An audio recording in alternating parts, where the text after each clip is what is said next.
Hi guys and welcome to the eFootball Pro PES 2020 Stay at Home with PES tournament. My name is Chris Hunt and I am here with Harry Channon, and I'm very excited to bring you some of the best football players in the world playing on their PlayStations at home, just like me and you have been doing, Harry. Just sitting back, chilling, not leaving the house. Everybody's been doing the same, but we're very excited to show you these guys competing on their favourite game. Harry, how's things going, mate?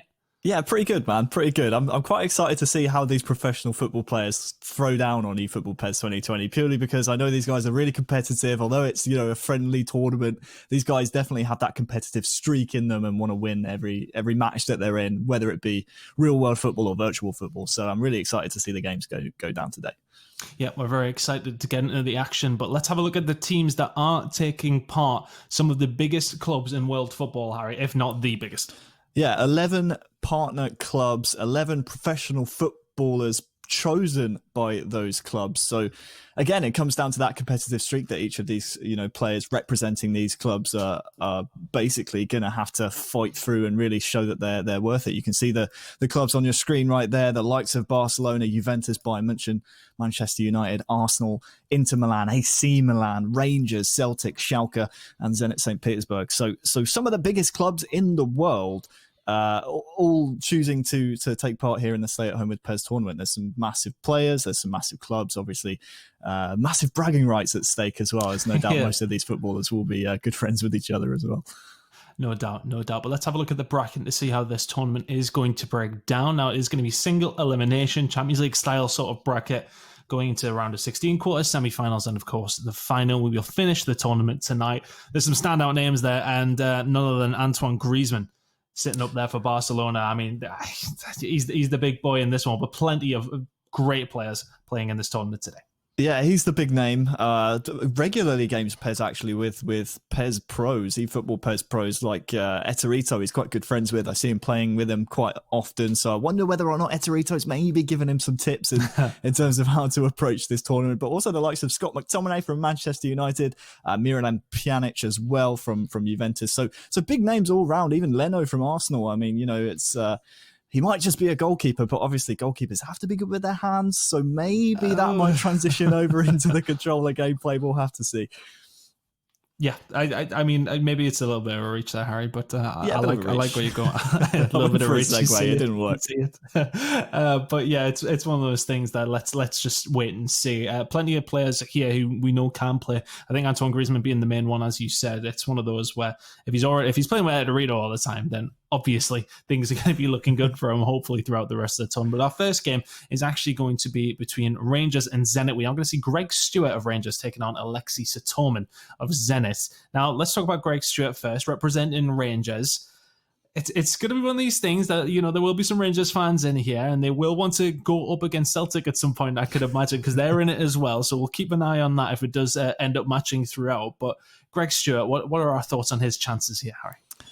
Well, it's quite interesting because when you think about, gamers, you don't really think about sort of the older generation. I know you're approaching that sort of golden age of 30 now, Tom, but Greg Stewart, 30 years old, obviously a centre forward for Rangers. His career started all the way back in 2007. So a good 13-year or so career so far. He's going to have to step it up here, I think, against the Zenit player, Aleksei Sutormin, because, I mean, everyone here wants to win, and it's going to be a tough match, a tough first round draw, I think, for Rangers here. Yeah, very much so. We're going to talk about Aleksei Sutormin, though, of course, the Zenit player. It's one of these things. I'm sort of thinking connection across the continent, so to speak. Hopefully, it doesn't come into play. A lot of us online gamers will know exactly how that does feel, but hopefully, it's nice and smooth for these two. But Aleksei Sutormin from Zenit, we think he's going to be a tough opponent for Greg Stewart, do we? Yeah, I think so. I feel like Aleksei Sutormin, again, 4 years the younger of Greg Stewart. Again, I don't want to be blasted Greg on his age. This must mean he's better at games. I mean, that's what I'm going with. We'll have to see if it comes out. Is that the idea? If the result actually reflects my prediction. But 2 goals, 1 assist in the Russian league so far. Also has 2 goals in the domestic cup in that competition as well. Aleksei Sutormin, we'll just have to see. We'll have to see how he plays. Again, it might be a factor, the connection, obviously, from Scotland all the way over to Russia. So it should be a good game here, I think, for the first round. Yeah, and I think that's one of the things, though, that if you haven't noticed, we don't know how good most of these guys are at PES. Of course, on the virtual pitch is very different to the real one, but we are ready to get this one started.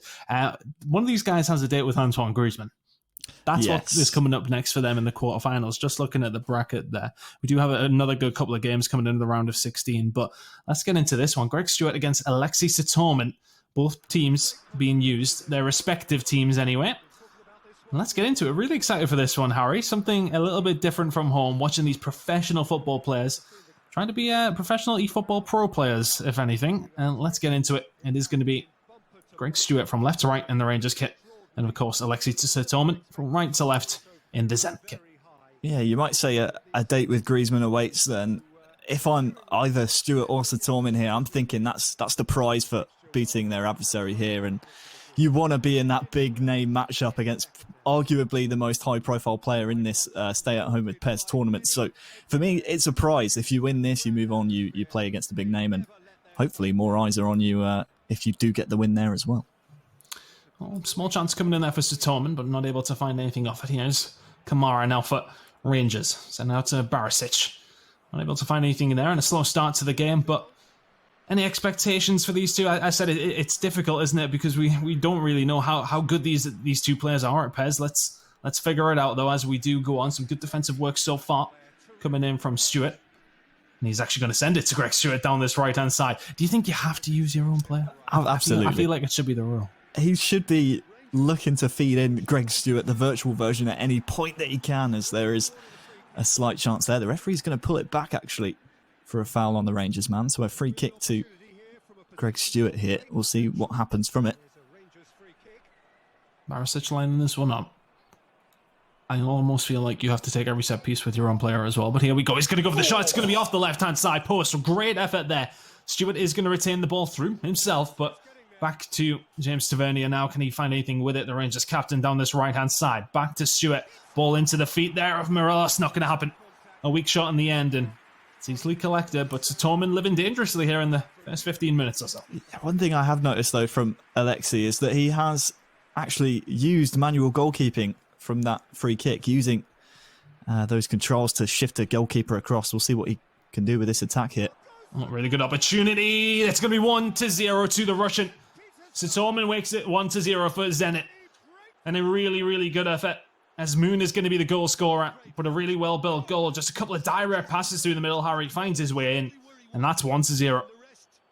Yeah, Azmoun in the 17th minute gives the lead to the man from Zenit. But you're right, it was very direct, wasn't it? It was just a string of passes from central midfield right to the man behind the striker, and then just fed in the striker nice and easy. Tucked it away, 1-0 to Zenit. Perfect start. Maybe another opportunity here. Azmoun once again. Back to Daizuba, back to Azmoun. Good save in the end. James Tavernier trying to get there. Not going to happen. It will be a corner. The pressure really on here from the man from Zenit. Sutormin really doing a job. Ball's going to be whipped straight in. Malcolm goes towards the front post. It is going to be cleared away. Douglas Santos trying to get towards it. He will do. Is that offside here from Malcolm? Yes, it is. The attack is over and done with. But once again, the man from Russia really showing his intent here. Very, very direct in the attack, but it is working for him so far.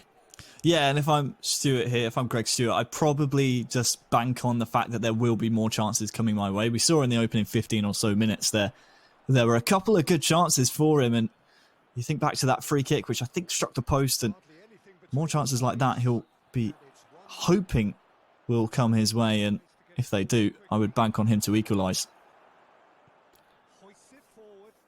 Stewart here on the right-hand side. Ball into Morelos, who will be a threat. It's a good pass in to Kent down this left-hand side. Can strike it with the right foot. It's a great goal. Keeper getting nowhere near it, and this one it's tied up. 25 minutes gone, and we've got 2 goals already. A fantastic way to start things at the Stay With Home with PES tournament, and there you go. 1 apiece between Rangers and Zenit. Well, I hate to be bigging myself up, but I did say if more chances come his way, he might be able to equalise, and, well, he's taken that chance easily with Kent, and might be a chance here for Zenit as well. Oh, maybe an opportunity. Azmoun looking for the pass inside. Not going to happen. Haji will clear this one away to Stewart. That one will roll out of play. That was an entertaining first 30 minutes here Yeah, but coming back to your point, Chris, I feel like you have to put yourself on every free kick, every corner, every penalty, and give yourself the captain's armband. Like, I don't understand why you wouldn't if you're Greg Stewart. It should be the rules, and if Konami aren't enforcing them, then, well, some decisions have to be made. We want that enforced for the next couple of games. But here we go. Daisuba, can he get anything going? Not quite. You're rocking now to Smolnikov. Looking to build a little bit more here is Sutormin. Good pass inside as Moon once again is going to get clattered, but he will be pushed away. No foul. Barisic looking to try and defend here, but Malcolm not able to find the pass through. This one is going to be cleared away. Looks like a foul in the middle there. The referee says no, though, so Barrios will continue this attack, but good pressure coming in here from Sutormin. Maybe an opportunity to rock it back to Malcolm. The first touch was wayward, and this will be cleared away by Barisic. Good defending there by Stewart. Yeah, good defending by Stewart, but Zenit continuing this pressure, just compounding the territory. Daisuba edge of the box to Rockin, just really putting the pressure on. He's trying to keep a hold of the ball here, Greg Stewart. He will get this one away now via James Tavernier through Hadji and out to Stewart. It's going to be Morelos. Back to Hadji. Good football. Not going to happen there. Zenit will get this one away via Daisuba into Malcolm. He has plenty of pace as well. Rockin, he could send him down the line, and he will do so. It's a fantastic ball. Can he get there? Not quite. McGregor just about there in time, but once again, the pressure coming in here from Sutormin. However, I think Greg Stewart will be relatively happy he survived these attacks. Still has a couple more minutes before the half comes in. Malcolm once again seems to be the catalyst for their attacks. He's trying to go through them quite a lot here. Not going to happen this time around for Greg Stewart, but Aleksei Sutormin will probably be disappointed not to be up at the half here, although he may find another opportunity. Certainly, and you have to remember as well, these professional footballers, as they do often week in, week out, I'll come back to that point actually maybe, as it might just bounce through here. Oh, the referee's blown half time. And the most unfortunate of times for poor Aleksei Sutormin. But what I was going to say is these players obviously representing their clubs now in the virtual pitch as well have the entirety of the fan base cheering them on, and that's surely got to be an added level of pressure. Again, despite this being a friendly tournament, these guys are all very competitive. They all do not want to lose. They don't like to lose at any competition, any form of competition, and no doubt this eFootball PES 2020 Cup will be no different. So it's just an extra bit of pressure there, and well, for me, or should I say for Aleksei Sutormin, I'd be quite annoyed with the referee. There were a few suspect challenges there from Greg Stewart in the first half, and of course the referee blowing half time at a very unfortunate time, right as Aleksei was in. Aleksei going to get the chance straight away from the first off. It's actually going to be Malcolm to try and take the opportunity and straight from kick-off. 46 minutes, and Malcolm is going to make this 2-1, and you have to say, Aleksei Sutormin does deserve that one. Really good football once again, but just easy passes. Carving out the opportunity far too simply. Greg Stewart needs to come back here once again. Yeah, right from the kickoff for Aleksei Sutormin. It's a goal we often see happen in PES. And Greg Stewart there just caught napping. Oh, good opportunity. Morelos, he smashed it in the top left corner. And Greg Stewart just needs a half chance, it seems. Both these two teams, backwards and forwards we go. You can't separate them so far. 2 apiece.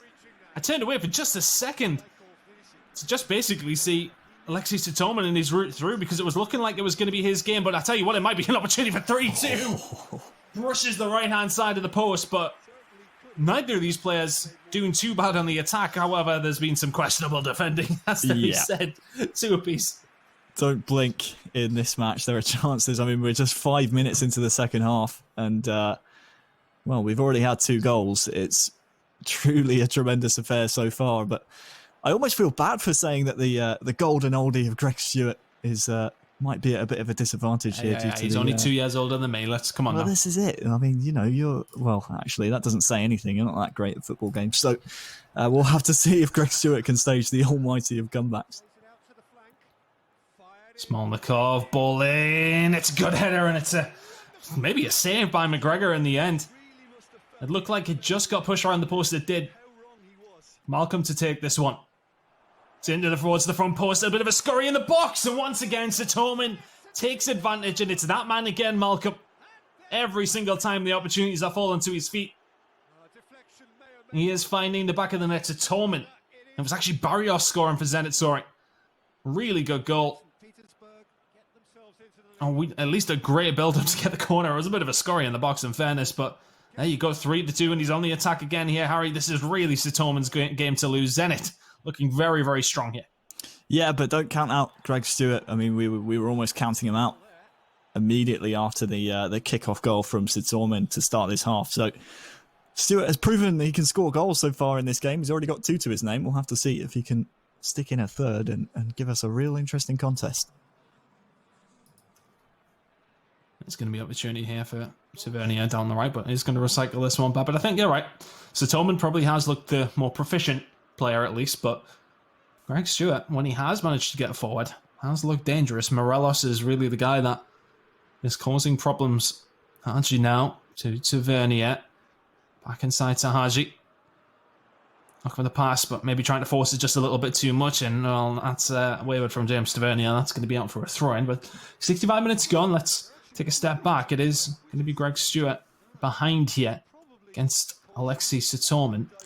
Yeah, that the winner playing Chris, Antoine Griezmann as well. That throw-in purely down to lack of the knowledge of the Super Council there from Greg Stewart. Had he cancelled the queued up animation, he might have been able to salvage possession there, but because the animation was still queued up, the input was still queued, the player just kicked it out despite the poor touch. But he's coming forward here once again, Greg Stewart.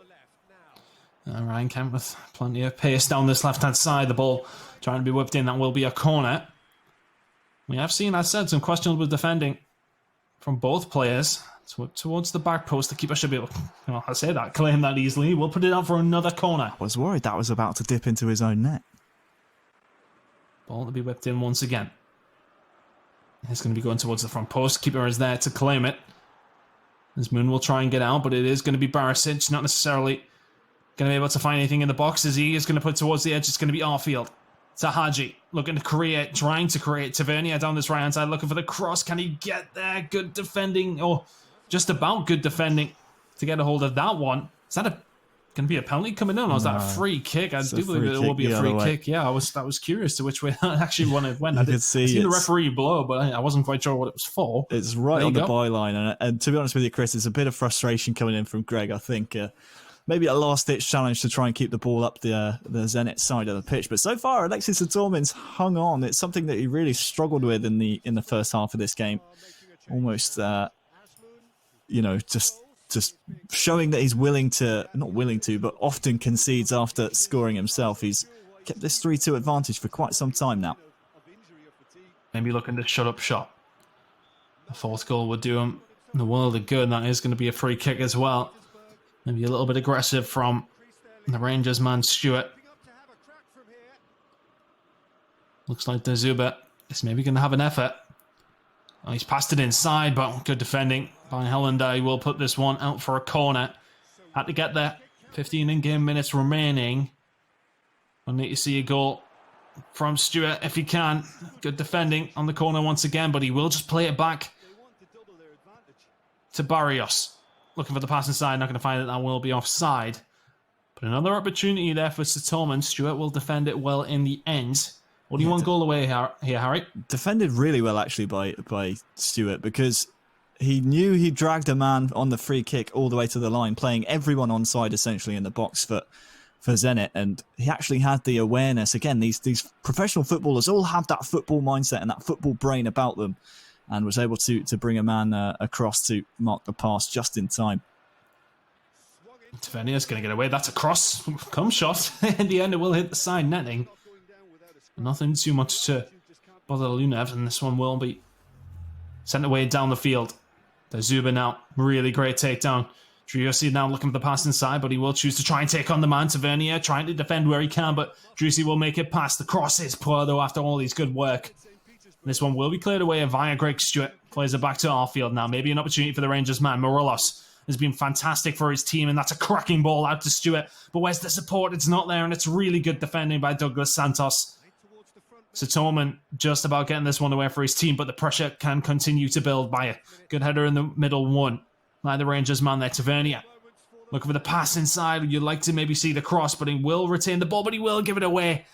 86 minutes gone, and maybe an opportunity for Sutormin to put this one to bed. Driussi now stretching his legs, trying to get away from the defenders. He will stretch 3. Can he find another goal? Looks for the pass inside, and a simple finish is going to come in for Sutormin. That's going to be 4-2 to Zenit. He will wrap this one up via De Zuba. Really, really well worked. 4-2, and that is surely all she wrote, Harry.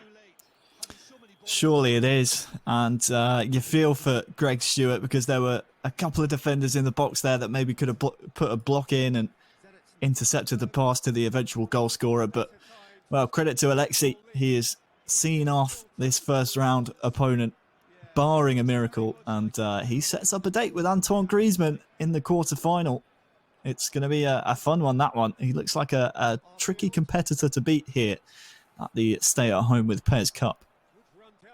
Took his chances. Really, really did. It has to be said that Greg Stewart did as well. Might find one here. Maybe make it a bit of a grandstand finish. The ball in. Not going to find anything with that.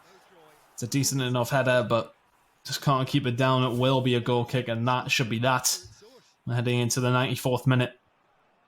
This is looking like it is done. Maybe another opportunity here for Sutormin. He's got the pass on his left-hand side. Good defending by Kamara, and he will get this one away, but it will not matter. That should be the game. That will be the game. Zenit advance on through. Sutormin getting it done for his club. Aleksei Sutormin will advance through and will play Antoine Griezmann in his next game. But a really good win for him there. Has to be said. Some good clinical attacking, and every single opportunity that he did seem to have, he tried to put away and did a really good job at doing so. He's somebody to look out for. Honestly, didn't play too badly there, in my opinion. Greg Stewart, maybe a little bit unfortunate at times to concede some of the goals he did, but Aleksei Sutormin, good for his win there, I'd say. Yeah, certainly. And I think Greg Stewart put a good showing of himself as well. Does lose points for me, Aleksei Sutormin, purely because I'm pretty sure he wasn't playing himself on the pitch, whereas Greg Stewart had himself actually in the game. So, I mean, I don't know if that's Aleksei Sutormin just not rating himself. Obviously, has options at Zenit there over on the left wing, but clearly was playing for the win. And you know, he signed from Rubin Kazan just last year in June 2019. And if Zenit go all the way, I know it's early to call this, but they might think it's the signing of the millennium if they win the stay-at-home cup here with Pez. It could be, again, it depends where their priorities are. Probably more with real-world football, but I mean, virtual football counts as well, and they might think they've bagged themselves a little gem in the rough. Yeah, I wonder if he's got any contract bonuses for online games winning. Football tournament wins. Yeah, maybe he does. Who knows? But here we go. Let's have a look at the bracket and how it stands now. Sutormin going on through. I said he will meet up and play Antoine Griezmann in the quarter-finals. Our next game, though, is going to be Antoine Edouard against Nassim Bouzheleb. And that one will be all the way at the bottom. Celtic versus Schalke, but another game that has gone over. Leno won his game 3-0 and will go on to play Martinez from Bayern Munich, of course.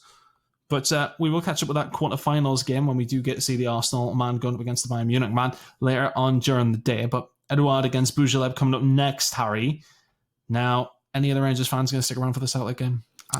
A silver lining for them is that if Celtic lose as well, at least they can maybe, give it as bad as they surely will take from the Celtic eFootball PES 2020 fans. But this will be a fun one, I think. Both of these players are featured quite regularly in the eFootball Pro League in the stat balancing mode. The professional esports players of both Celtic and Schalke 04 like using the respective players who are controlling the teams in this next match. So could be, again, one of those where the eFootball Pro players might be giving tips onto the professional players here. This one, I think, could be quite a high-quality game.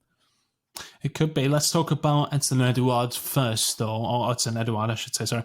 A player who's playing well at Celtic at the moment, coming from the French League and doing fairly well for his squad up in there in Scotland. Let's see if he can do it on the virtual pitch, of course, here in eFootball PES 2020. Now, as he said, could be a fun one, and I'm sure if the Rangers fans maybe want to stick around and see if he does get a beat. I think that's what they'll be looking for.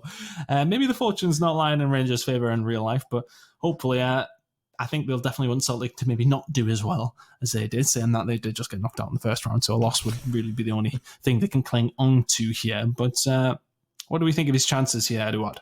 certainly Celtic, if this is being played in stat balancing mode, a decent team. They're sitting around 8th or 7th position off the top of my head in the eFootball Pro season so far, which obviously has been suspended at the moment. But again, it comes down to whether or not these esports players are communicating via their clubs, to these pro players who are playing here at the stay-at-home club. I know off the top of my head, Mehrab Merriman from the Schalke 04 eFootball Pro squad is actually coaching Bujaleb in this match. So there's certainly a bit of interplay there between the esports players and the professional players. So if Eduard has that same privilege, I suppose, has that same coaching element from the Celtic pro players, then again, this could be a really high quality game. Well, let's talk about Nassim Bujaleb then. Of course, he is getting coached, as you said, from one of the Schalke players. So that's somebody good to have in your ear, of course. Depends how much he plays it, though. As I said, we know a couple of players here do play a lot of PES. However, let's see. Does Nassim Bujaleb play enough to win this game? I said the youngster from Schalke, what can he get done here? It's going to be a difficult one, I think. It's not an easy game, and from what we've seen so far, though, but it's one of these things that, players haven't necessarily, in the small sample size we've seen, performing so well on the defensive side of things, but maybe we'll get plenty of goals, which I'm sure everybody in the chat, and myself included, will love to see.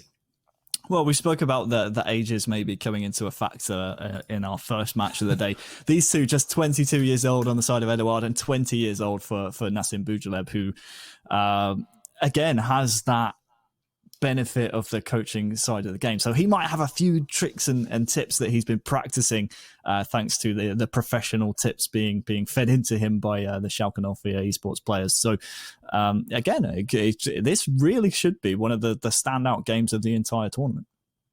Well, we are ready to get into it. It is going to be Bujaleb against Eduard, and I'm excited for this one. As said, we're really just starting to get into it here. The winner will actually go on to play a Milan Pjanic from Juventus, of course. So that's one of those, another big player in this tournament. But let's get into it. It's going to be Bujaleb going up against Oddsson Eduard. Celtic versus Schalke. And it will be Bujaleb shooting from left to right in the Schalke kit. And of course, in the Celtic green and white will be Oddsson Eduard. Yeah, Bujaleb, born in Hagen, Germany, actually represents Morocco internationally. He is a midfielder for Schalke 04. Is brought up through the Schalke youth systems all the way through from the under-16s. So knows the club inside and out, will know the players in the first team, and of course will know the weapons he has at his disposal.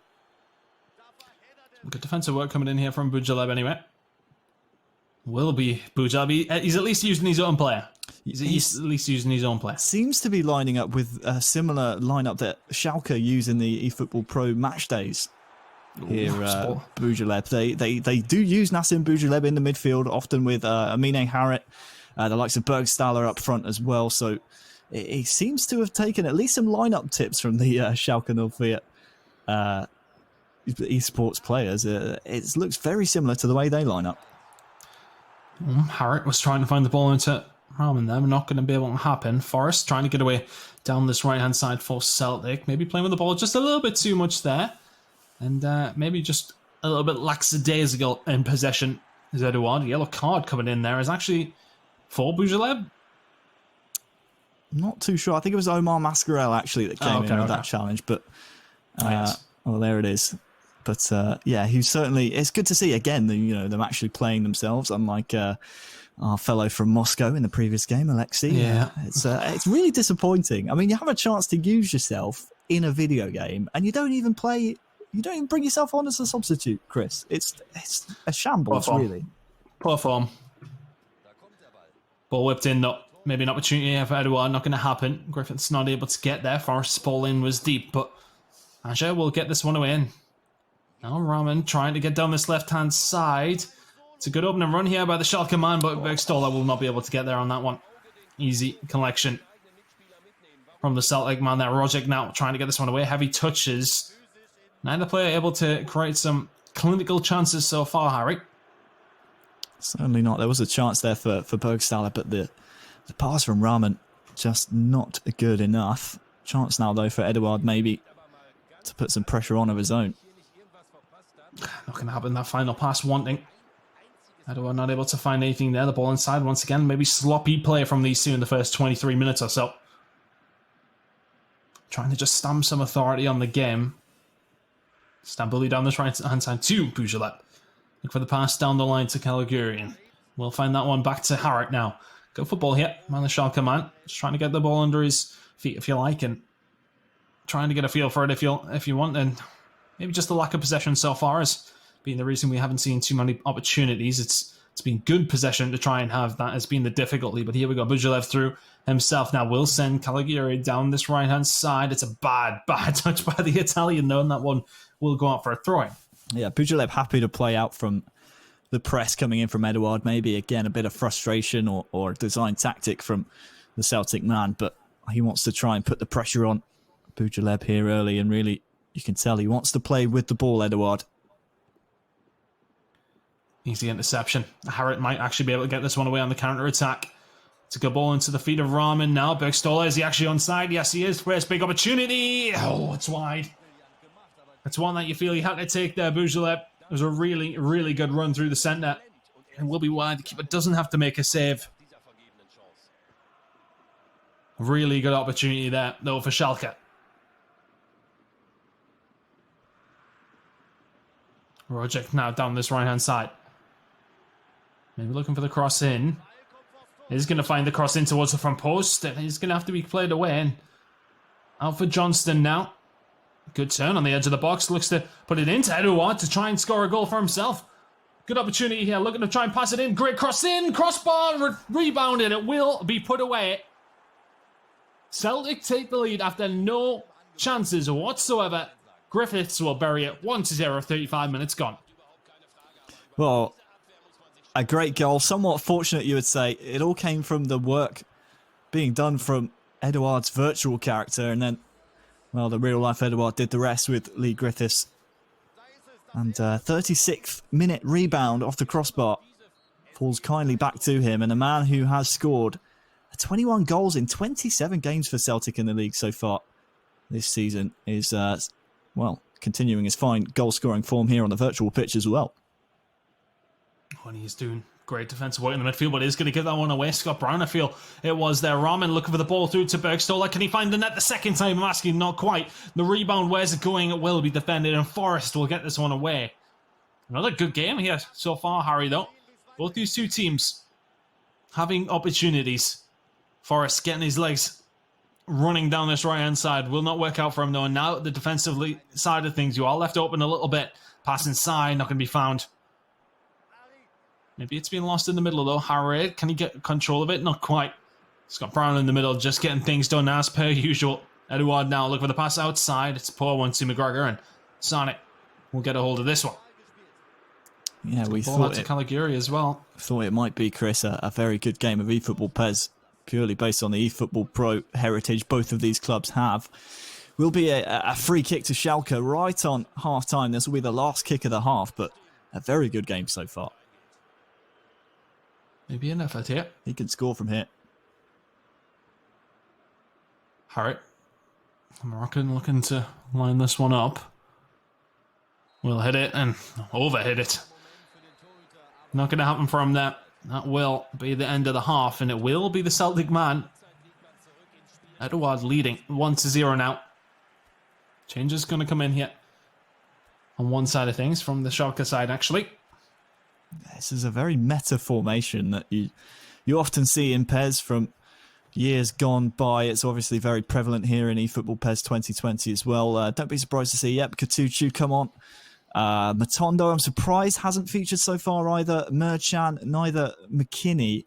We'll see which of those options he decides to use. If it's me, I'm thinking McKinney to shore up the midfield and give you a chance to come back into this game. But so far, Edouard looks good for his 1-0 lead. He hasn't had as many chances as Nassim Bujolev on the Schalke side, but there is still another half of PES to play, so we'll have to see whose coaching comes off better here. Will it be Merriman making the difference for Schalke 04 come the end of the game?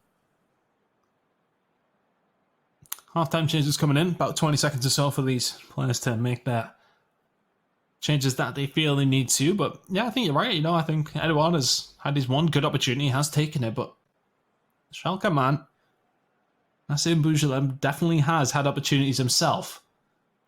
So we still got a good 45 minutes yet of eFootball pairs, and which way will this one go? Tight game.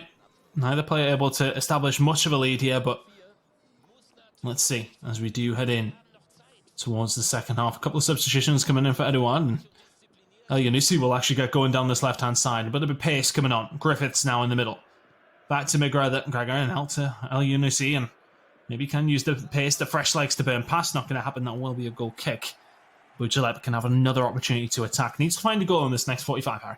Yeah, Edouard starting the half strongly. It's surprising for me that he's brought El-Yunusi on at half-time. He's one of those electric, pacey players that can really change the game when you bring him on a little bit later on when the defence maybe has lost a bit more stamina. As of right now, you can see the likes of Sane at the back for Bouzheleb still have a fair amount of stamina, so can catch El-Yunusi should he maybe steal half a yard or so. But, you know, it's not a bad substitution to make at any time of the game.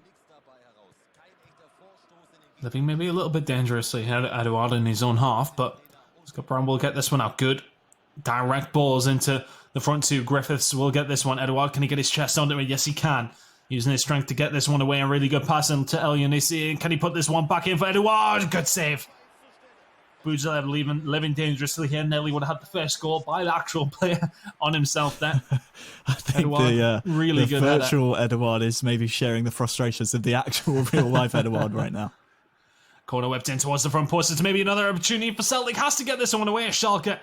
And it will be cleared up the pitch to keep, but can't quite get there. Harrod now trying to chase down as best as he can, as is Bergstaller, but good passing around by Edouard, and really, really good work by him in the second half. It's definitely grown into the game. He definitely has his lead, of course, but as time has went on, maybe been a bit better with possession. I say that as the ball has been given away. Bergstaller has been sent in. The keeper's been brought out. Oh, and it is going to be the post. This one should be cleared away by Aja. What a huge opportunity that was, once again, from the man from Schalke, but he just can't put it in the back of the net here, Harry. Well, Celtic so far doing better than their Glasgow rivals, but living very dangerously, as you said. Surprised that maybe Bouzheleb didn't go for the chip there. Might have been the better option. Oh, ball in once again. Enjoying his time down this left-hand side. But now the counter-attack maybe is open here. Bergstaller, is he going to be looking for the ball through? Direct pass. Pass inside to Rahman now onto his left foot. Post once again, the rebound. Eventually, Schalke will get the goal that they deserve. Bouzheleb gets it done through Katuchi, and that is going to be one apiece now. Schalke, definitely worth this draw right now for Bouzheleb, who's back into the game. Yeah, he's been knocking on the door all game.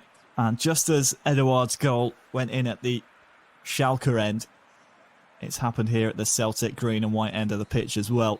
Falls kindly for Katuchi. And that will be the equaliser. And for me, that sets up this game really nicely, because now Edouard has to go and try and chase a goal. Not that he wasn't already anyway, but he has to try and chase a winner now if he doesn't want this game to go to extra time. And, well, it gives Nassim Bouzheleb, the confidence that he needs maybe to push on and find a winner of his own. Stambouli now trying to get this attack started through. Bouzheleb trying to roll his man. Not going to happen. This one will be cleared away, and El-Yunusi will get going once again. He has been really the catalyst for Celtic since he's come on. And it's going to be Edouard. Maybe the pass inside was the option there, you think, Harry. Not going to happen for him. And once again, Schalke can counter-attack. Bergstaller, he's not going to get there in front of Aja, who will clear this one back to Reza Foster, but still knocking at the door is the Schalke man. Yeah, looks very, very clinical on the counter-attack. Just watch out for Harrit. Trying to link up with Katuchi and Bergstaller. It's a very venomous front three that, despite, you know, the Schalke 04 esports players not really been able to settle into a groove throughout the season, are a very venomous front three. Well, it's a ball in towards the front post. Good defending, but the deflection. Oh, I mean, he was offside, but I'm not quite sure what he was doing with it. Just about offside. Again, Chris, it's where the Super Council comes into play. When you've queued up an input, it doesn't matter what happens in the game. If you don't use the Super Council, it will be L2 and R2, or depending on your control scheme, L1, R1. and of course, depending on the console you're playing on, but it can cancel that queued up input and can give you a chance maybe to queue up a different input like a shot in that kind of situation. In the end, doesn't matter because it's offside, but just one of those little tips that maybe these esports players should have been feeding to their pro players. Istanbul will get some good defensive work done, and Bujaleb will be the one to try and get this one away. Turns and sends it down the line to Katucci. Trying to burn some pace. Yeah, he's on his bike down this right-hand side. Not going to happen. This ball will be cleared away. Good defensive work by Celtic once again. Everything coming through El Yunusi. Absolutely nothing went down the right-hand side in this half of Celtic. 82 minutes gone, and I don't think I've seen a pass go down the right wing. Oh, it's a good ball in, though. Griffiths onside.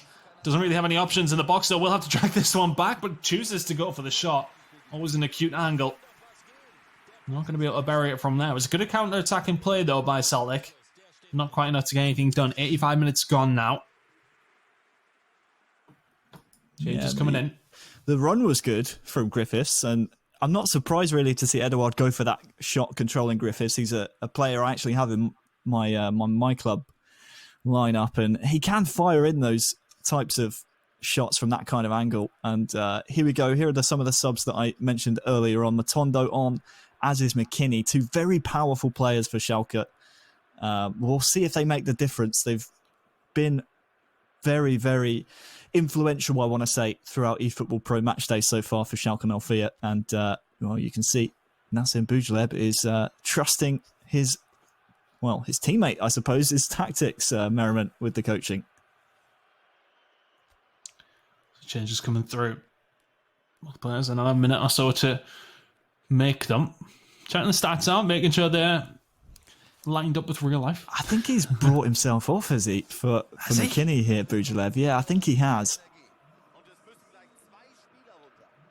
Despicable. There it is. There's the confirmation. Must take some stones to do that. Yeah. 84 minutes. I mean, it's a good account of himself, but clearly feeling like he needs to do a few more minutes on the treadmill, maybe in real life, to get that stamina rating up for the next iteration of PES. Hard now for Schalke. You feel as if a goal here for either team would maybe be the final dagger. And Cham is going to get this one away down this left-hand side. Edouard really blowing down that left-hand side. Plenty of work has been done through him. Harrit not going to be able to find the pass, but he will be fortuitous enough to get the ball on the edge of the box here. Offside once again. And that's happened a good few times to the Schalke man whenever going forward. Plenty of players just going a little bit too early with those runs, but a good defensive line by Celtic. I mean that no more opportunities are going to present themselves, but Matondo, he's being given the ball. Surely you're not going to be given this opportunity. This shot is wayward, and Arja will get this one away. An opportunity created by Celtic themselves. Anarchy. For the Schalke side. Absolute crazy scenes in the box. Can't quite get it done. Harrit now. Can he find a goal in the final seconds for his team? Looking for the pass if he can. Lingered on it too long. Extra time is coming. Oh my, Harry, I'm just thinking back to that chance with Matondo. I mean, he tries to take it wide around the keeper, which is a good idea in theory, but the shot was just dragged so far wide. It was a bit of a miserable effort in the end. I just had a thought, and I just had an inkling that as soon as he didn't go for the chip shot, once he saw the goalkeeper rushing after the mistake, that sort of thing probably would have happened, and well, a chance to win the game for Bujaleb thrown away in the end. Completely thrown away into extra time we go. Schalke looking the more likely, I think. In all honesty, Bujaleb probably has been somewhat the stronger player. I would say that he's had more chances at least anyway. Well, you think about the substitutions he's made, will certainly be impacting the performance here in extra time. Harrit is on his last legs, but the likes of Matondo and McKinney could be, again, difference maker. You're looking at Christie and Cham on the Celtic side, maybe, to be those similar sort of impact players here for Edouard. Griffiths now into the feet of Edouard. Can't quite find the second pass, though. He's kept himself on, though, to be fair, Edouard. I respect that. I'd be keeping myself on, in fairness, as well. Oh, yeah. I'd be running to the ground before you can pull me off. I've been taking the winning penalty. McKinney now. The American will find Harrit. It's a cracking ball to Matondo. And it's a really, really good challenge in the end. A good attacking player, but equally matched defensively. Edouard now very much doesn't have the legs to even pass it, as Harrit is going to be able to get a hold of that one. McKinney now looking for the run of Matondo. He's got men in the box as well, maybe looking for the pullback. He's going to find Harrod. Oh, it's so fortuitous. It's so unfortunate on the side of Edouard. It will rebound in, but Harrod will take that one all day long. 2-1 to Schalke, 100 minutes gone. Yeah, I mean, Harrod just ghosts into those. He ghosts into those positions so often. We won't see the full replay, but the deflection, as you said, so cruel. So cruel. And for all Edouard's hard work, he still has a bit of time left. He has 20 or so in-game minutes left in extra time and has Bio fresh on the pitch, so could still score an equaliser. But it's so tough when you do concede a goal like that. We've all been there, and he just has to keep his head now, Edouard. Still, by the way, hasn't subbed himself off. I mean, his player's on red stamina, and he's determined to keep his He needed some oranges at half-time, didn't magic he? sponge quickly. Harrod now. Oh, good ball. He's going to send Rahman down the left-hand side. Harrod really has been orchestrating the play for Schalke. Could you find a third here, maybe to tie this one up if you're Boujelev? Not going to happen. Edouard will try and get this one away, but that will be the end of the first half of extra time. We will head into the second one with a slight lead for the Schalke man. He's had more possession and more chances, as you can see, but surely he's going to shut up shop now. Wouldn't surprise me too much. Harrod going to go off. He's attacking player, not needed now. Defensive substitutions coming in. Yeah, and I wouldn't be surprised to see maybe a change in formation here as well as the extra substitution comes in, because we are in extra time, of course. You get that one extra sub.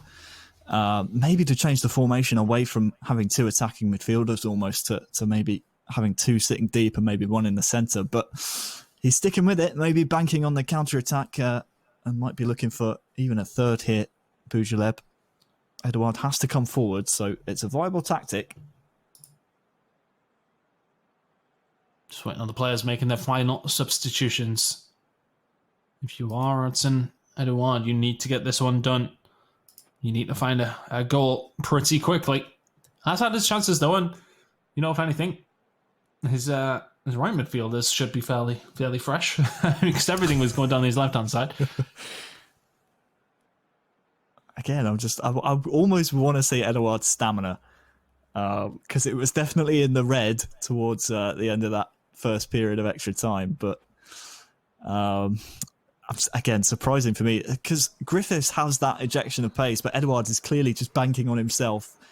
That confidence, of course, in his own blind faith in-game character. But to be fair, we can't be too harsh on him because we were blasting the man from Moscow earlier on, Aleksei Sutormin, for not even playing himself. So, you know, can't play devil's advocate here. We've got to applaud him, I suppose. Tutu will get this one down this right-hand side from Matondo. Plenty of fresh legs here.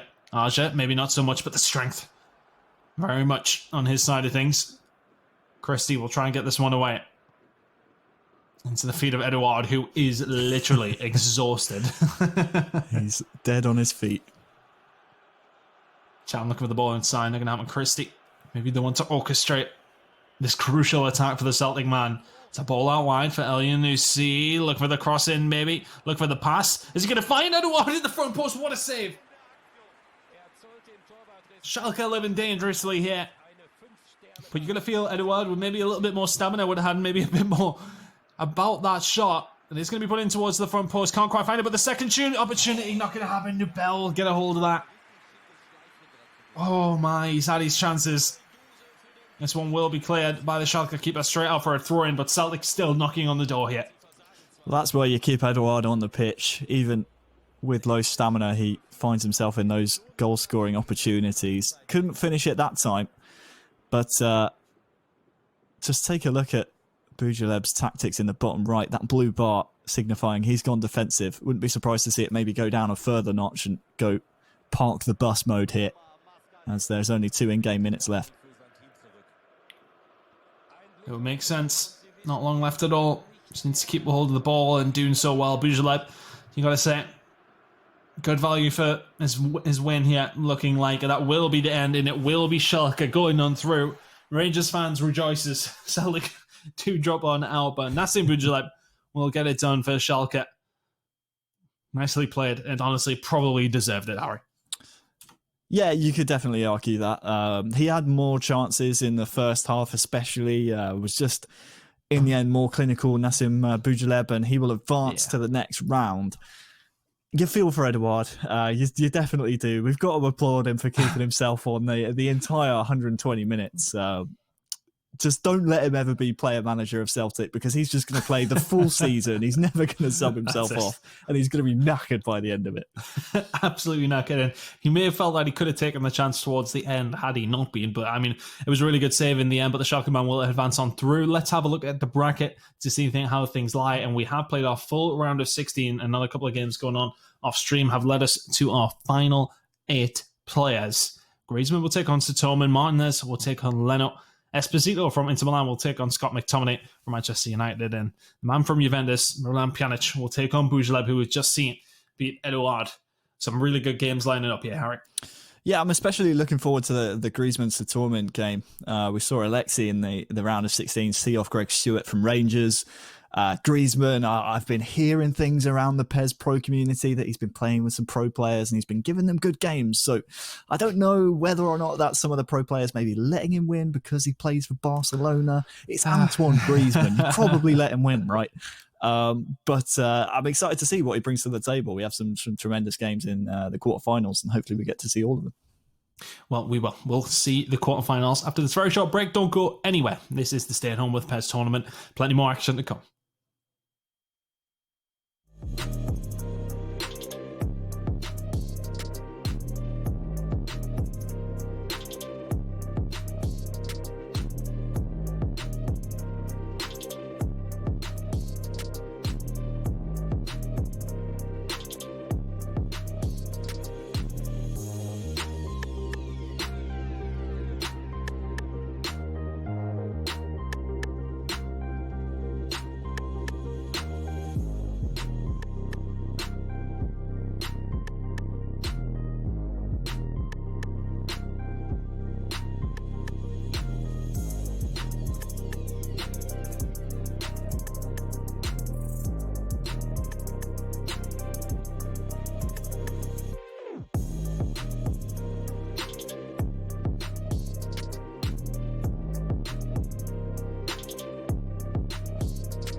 Welcome back to the eFootball PES 2020 Stay at Home with PES tournament.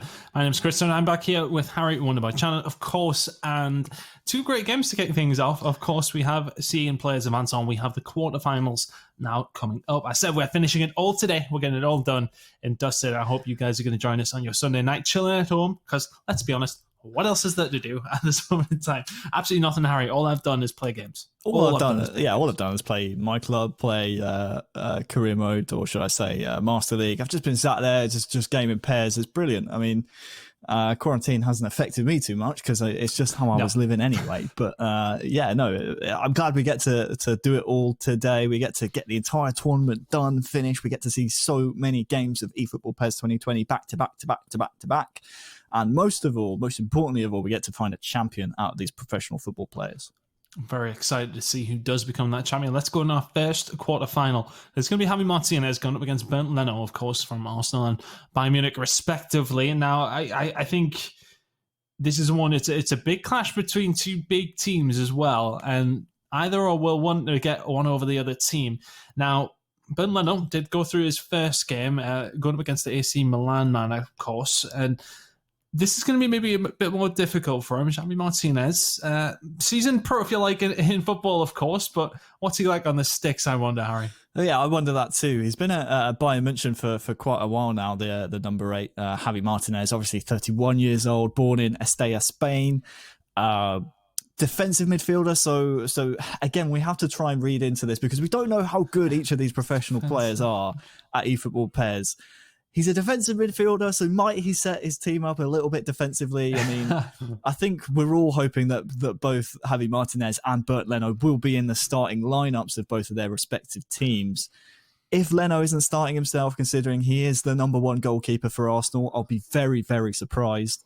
Javi Martinez, though, has a couple more sort of weapons to use in the Bayern Munich midfield, so again, it's going to be really, really interesting to see not only the team compositions, but also how these two players play in the game. We prophesized at the top of the show, Bernd Leno, goalkeepers have to be good with their hands. Will that translate into controller gameplay? I mean, he saw off the AC Milan striker Leão in the first round of the tournament, so this could be a really tricky game for Javi Martinez here.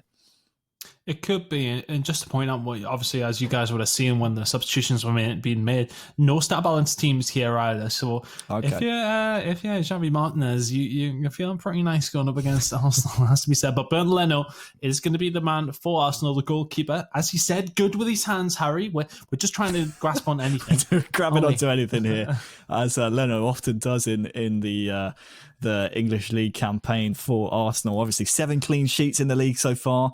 Has conceded 36 goals though this entire season. He'll be hoping that number comes down a bit here in the Stay at Home with PES Cup, because obviously if you concede 36 goals, I know, we won't go into it. But 36 goals is a lot to concede in a season that's not even finished yet.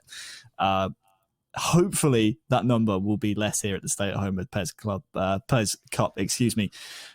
for Bernd Leno, and he's already off to a winning start. That will maybe give him the advantage against Javi Martinez here in the quarterfinals. He's already got a game under his belt, so this should be a fun one. Obviously, 2 eFootball PES 2020 partner clubs, 2 clubs taking part in the eFootball Pro League as well.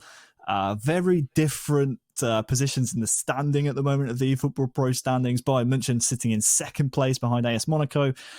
Arsenal all the way down the table. I believe they're in 7th place. So quite a vast difference there. So maybe Leno can get revenge for his eFootball Pro comrades.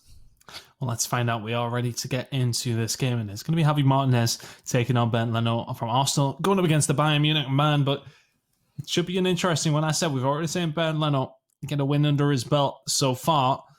Can he do the same here against the Bayern Munich man? We're about ready to get into it. And it will be Bayern Munich shooting from left to right in their red kit, and of course the away Arsenal yellow from right to left. I mean, it has to be Bernd Leno playing the nets, surely. It has to be. It has to be. And it has to be Javi Martinez in midfield as well. I said that he has weapons, but if we're not on stat balancing mode, then surely the likes of Lewandowski will be featuring heavily up top, and Javi Martinez will be in the midfield as well. I honestly couldn't believe when we were doing research on some of these players, Javi Martinez has been at Bayern Munich since 2012. He's been there 8 years. I know, it's crazy, isn't it? It seems like only yesterday he joined from Bilbao. It just makes me feel old.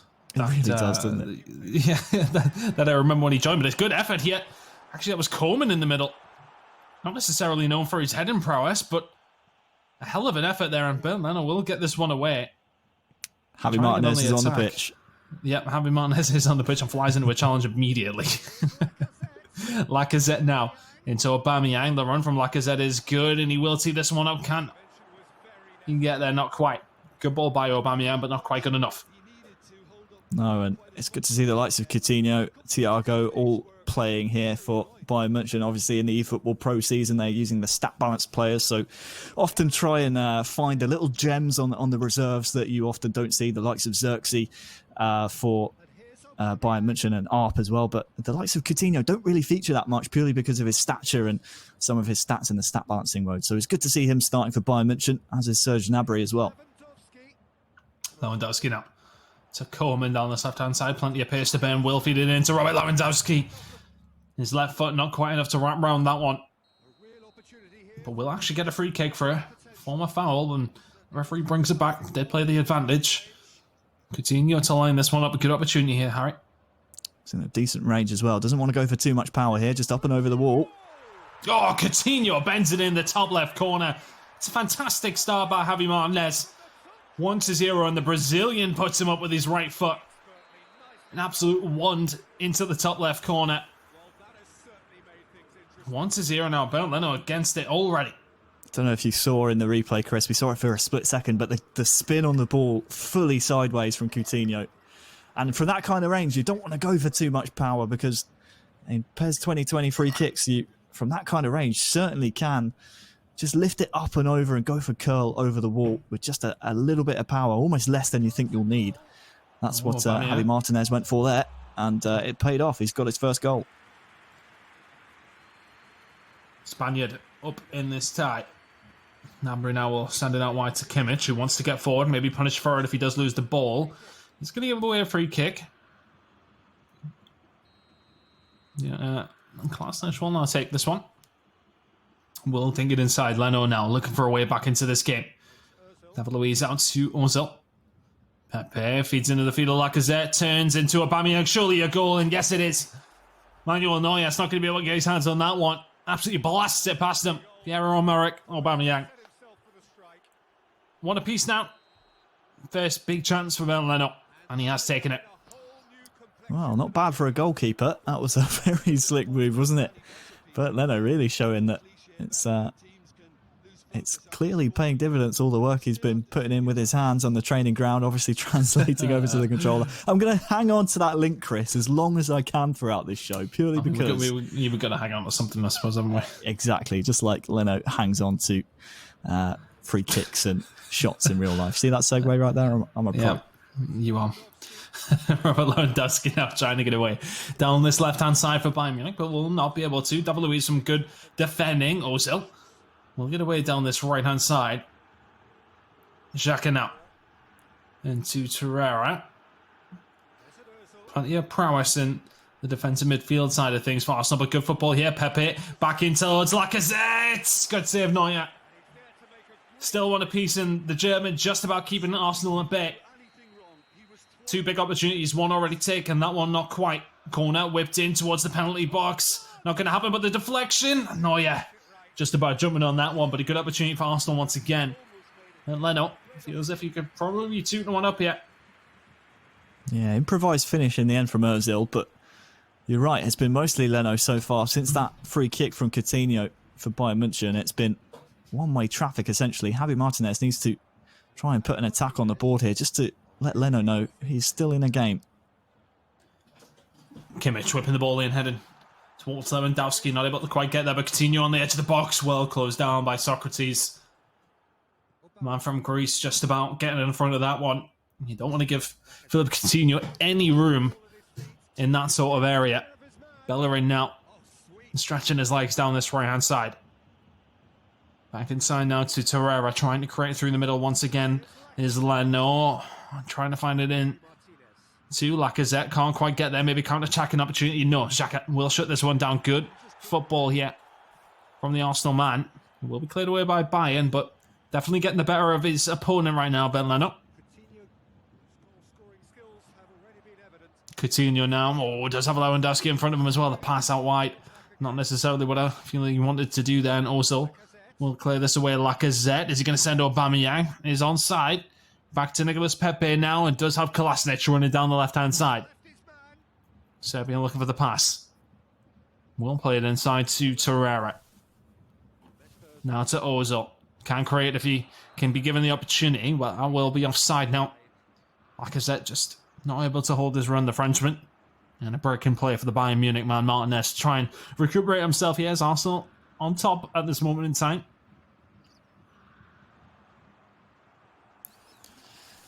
Yeah, it's been mostly Martinez in the last 5 or so minutes, but I mean, Leno has shown so far with the attacking front three that he has in Lacazette, Aubameyang as half-time approaches, complemented by the likes of Pepe and Ozil behind. He just seems the more comfortable with his squads at the moment, and it's a big game changer when you say that there's no stat balancing, because again that changes the way that you play, and you have to use the weapons that your football club has, and the way that they play in eFootball PES is often very similar to the way that they play in the real world. So it's really, when you consider, Martinez plays in midfield, you would argue that he should know that the players around him more than Leno does, but obviously Leno so far, seeing everything with a perfect view from goal, has set up his team very nicely. Coutinho out to Gnabry, took a ball in, and Leno just about there, and to respect on the pitch and of course on the sticks. Kolasinac now played inside, a quick counter-attack coming in here. Pepe to Aubameyang and now to Lacazette. Back to Aubameyang on the edge of the box. Good defending by Javi Martinez. Both players on both teams getting stuck in for their teams in the virtual game. Pepe now into Aubameyang. Once again, the attack's just building a little bit for Arsenal. Aubameyang, it's a great finish into the bottom right corner. Flicks it up and does not miss from there. Clinical. Really, really good play. A nice one too with Lacazette. Neuer not getting anywhere near that one. 2-1 now. Well, Aubameyang, the first touch was perfect, wasn't it? Just flicked it up. Sat up nicely for the volley, and now Javi Martinez hasn't really had many opportunities since that Philippe Coutinho free kick flew in. And Leno might smell that he wants more goals, and to be honest, he looks the more likely to score next as well. Pepe into the feet of Aubameyang, into Lacazette. It's really, really good football. And that's why he's found a third. Really well worked. Torreira, the pass inside. The next one goes into the feet of Aubameyang, and Lacazette buries it. 3-1 now. You said he looks the more likely, Harry. Easily dispatched in the end. Javi Martinez, I don't know whether or not substitutions need to be made. He just seems to be dwelling on the ball too much. It's very sloppy from him. And Bert Leno is well versed in eFootball PES 2020. He looks very sharp so far in this second half. The whole game, really. Javi Martinez, you can see, with just some of his passes are a little bit hesitant, a little bit, I don't want to say sloppy, but just not as precise as they need to be. And, well, the fake shot there, maybe fooling a couple of players, but this is a good move from him so far. But again, it just comes to nothing. He's just lacking that bit of precision in the final third that Leno at the moment certainly has. Let's see if Leno can defend well here. Doesn't want to be giving any free kicks away, and he may just if he tried to go for the foul on the edge of the box, but he's actually going to give this one away. It was a big opportunity once again. The second bite of the cherry doesn't come in for the Spaniard there, and this one will be cleared away, and he may be punished for it. Lacazette now. Oh, he tried to turn inside. That is going to be a foul by Alaba. But another big opportunity there. He hasn't had too many of them as Javi Martinez, and will be ruining that missed chance. However, maybe another one here for the Arsenal man. Bellerin now down the right-hand side. The ball in. Not quite able to get past the big defenders of the Bayern Munich side, and Thiago will get this one away. Yeah, thinking back to that chance as another late challenge comes in. Maybe should have just gone with it with Serge Gnabry, shouldn't he? Javi Martinez, the Bayern München number 8, really at this point should be looking at subs, should be looking at tactics maybe to switch things up. And when your only chance in the last, 10, 15 or so minutes has come from a Leno mistake, then something's going wrong and something needs to change. Oh, really good opportunity here, Lewandowski. He usually doesn't miss from there, but Bernd Leno getting down to his left-hand side. Good Lord. He's giving himself a pat on the back in real life after that one, Chris, I think. Is he sitting there in his living room going, well done. Well done. Well done, you. Ozil now trying to create in the middle. Is he going to get there? You will. Será. Back to Ozil now. Ball in, not quite. Enough conviction behind it, and maybe a counter-attacking opportunity here for Javi Martinez. Good ball into the feet of Lewandowski. This is really good football. Coutinho now maybe looking for the ball out wide, not necessarily just lingering too long on the ball there, Harry. Just hesitated, didn't he? Saw the two men on that far side, turned away from them, and then tried to turn back. By that time, Leno closed the distance, and now he comes forward. Opportunity here for number 4. No, not going to happen. The door shut by Javi Martinez in 2 different respects, but can he get a counter attack? Yes, still time maybe. Cleared away though. Too easy for Arsenal right now. Right into the feet of Nicolas Pepe. No substitutions pitted on either side of things. Ozil. Oh, the dummy. Into Aubameyang. Gets there in front of the defender. Can't quite get the shot away, but can Lacazette? Yes, he can. 3-1, now 4-1. Arsenal running away with this one, and Bernd Leno looks a player here, Harry. 4-1. Arsenal cruising through to the semi-finals. Well, think back to that chance that Bernd Leno saved. If that had gone in, it would have been 3-2.